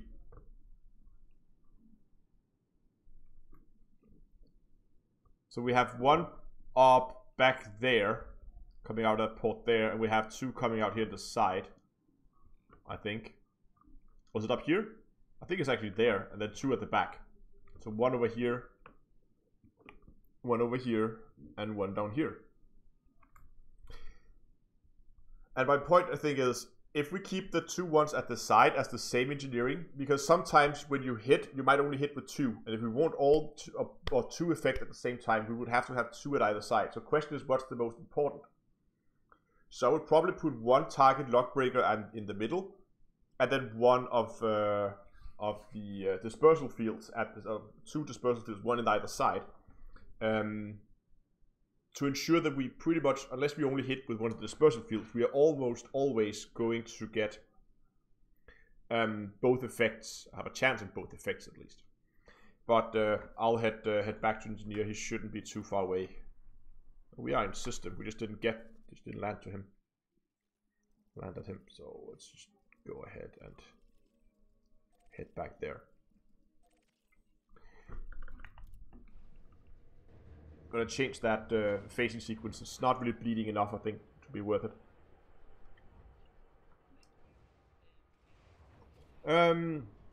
Joshua asks, is Robico still valid? Yes, it is.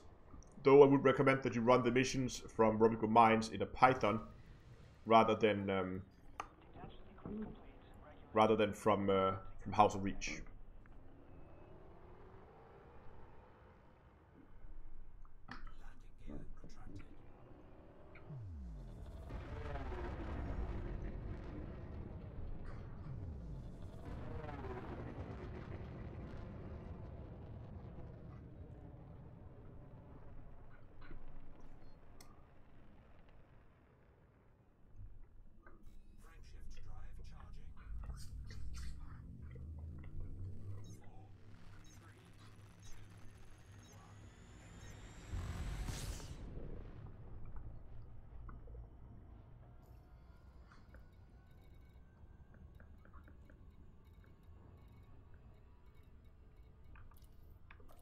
There we go.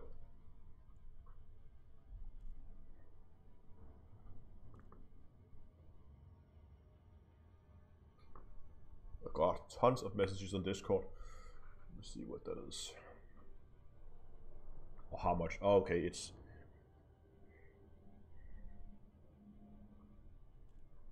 I guess it's Yamik's announcing streams. And it's Peroxim announcing his stream. And it's something going on. Okay, something else. Okay, fair enough. Voice chat.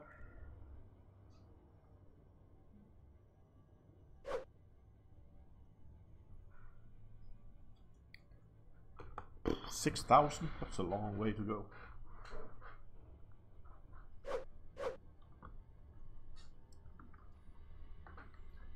I need to try and figure out how I can edit this config file. I think the clouds is a little too dominant. I want to dial those back a little bit. We go and open the galaxy map. It's a lot more apparent what I'm talking about here. You can see these clouds, which is also shown in here. This is what's causing this effect, right? So you can just look through it, and it looks good. And these have just been made a lot more opaque, and I think it's been overdone a little bit. And the brightness of the center of the galaxy.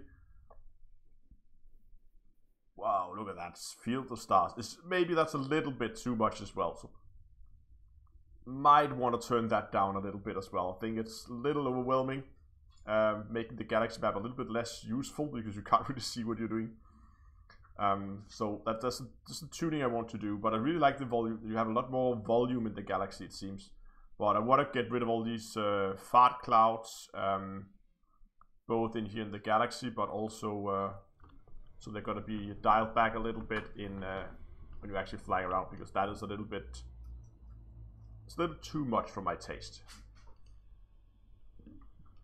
But in general, I like the lighting changes. It looks pretty good. I'm just not really 100% sure on how you actually do that. Like dial back those settings.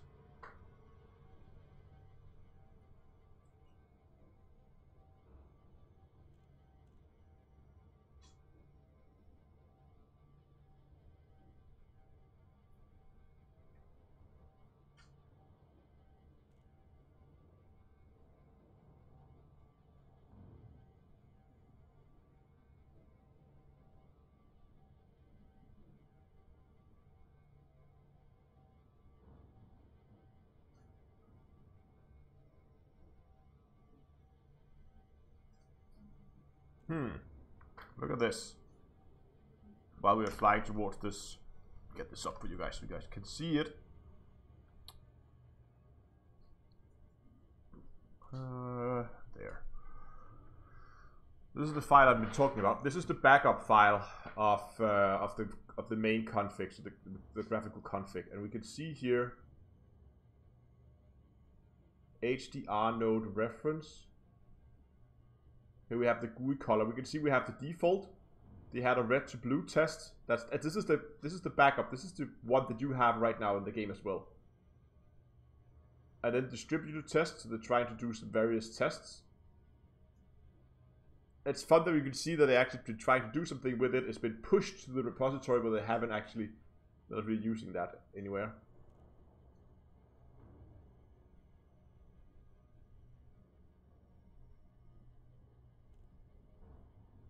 Oh, look at that.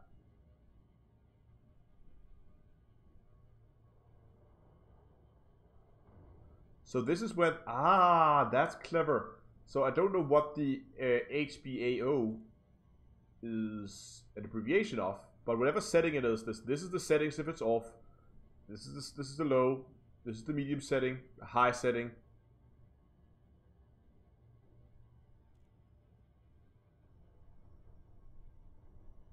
Are they all AO at the end? Light cones.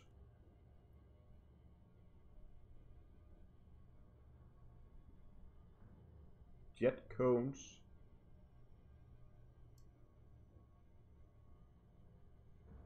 Lens flares. Shadows. Oh. Problem is, this file is not small. I mean, this is a big file.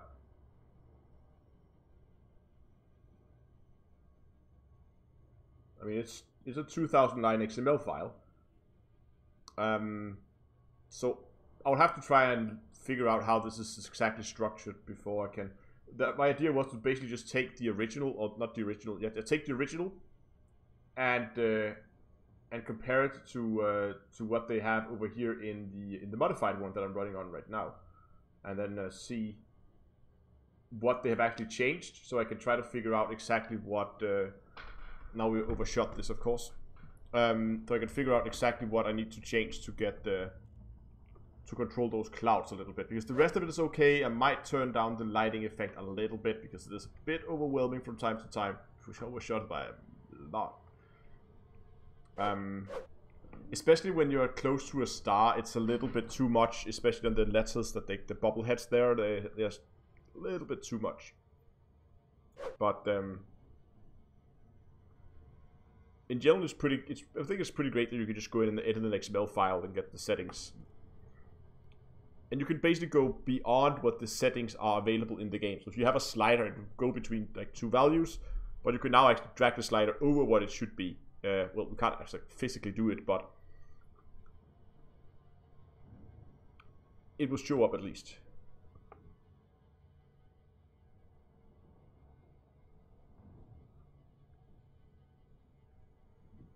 Tone says, committed to power play yesterday and is a bit nervous. Watch your video. Is this still it's a bit dated.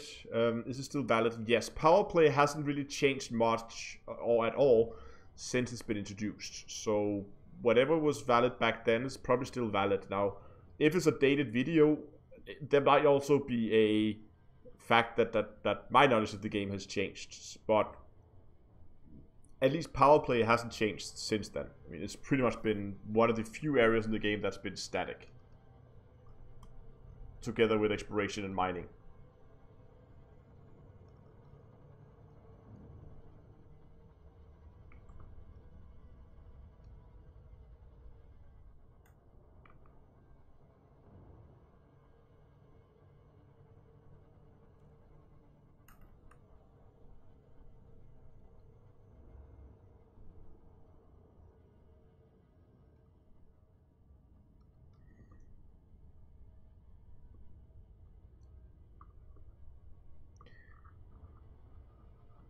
Okay, and as we're approaching this this planet, and also slowly going to approach the end of the stream now, I just want to remind you guys that, of course, if you enjoyed the stream, remember to give it a like. I will try to join more of these roundtables, but as I mentioned before, what, too fast? Oh, you're kidding me.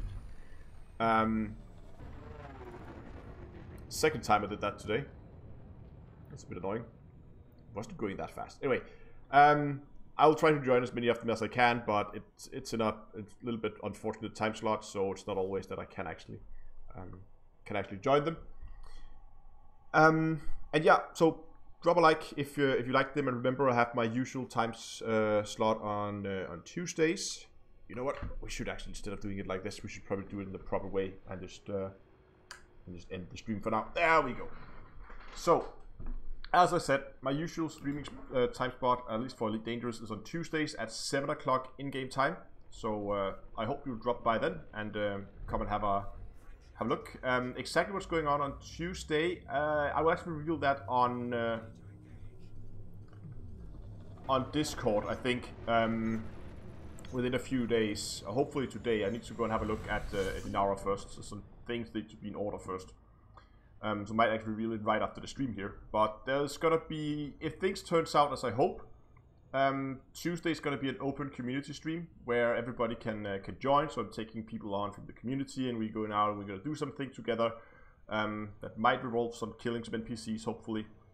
And it's usually a ton of fun, and I hope some of you guys will join me if it turns out. See if I cannot mess it up this time. There we go. If things have turned out the way I hope they have.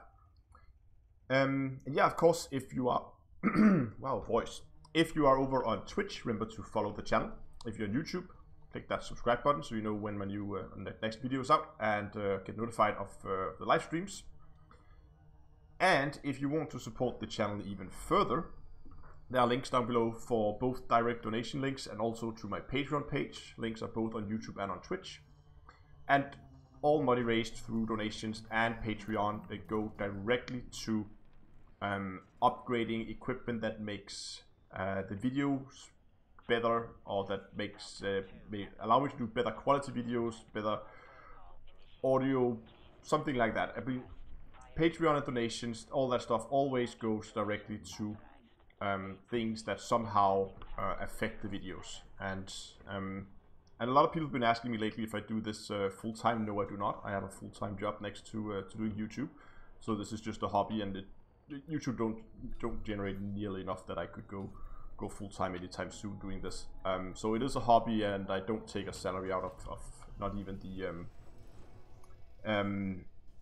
YouTube ad money. I do this for a hobby, and all the money goes back into the channel somehow. But anyway, enough about that. I really hope that you liked today's stream, and I hope we'll see you around again sometime. So until next time, I'll see you guys in space.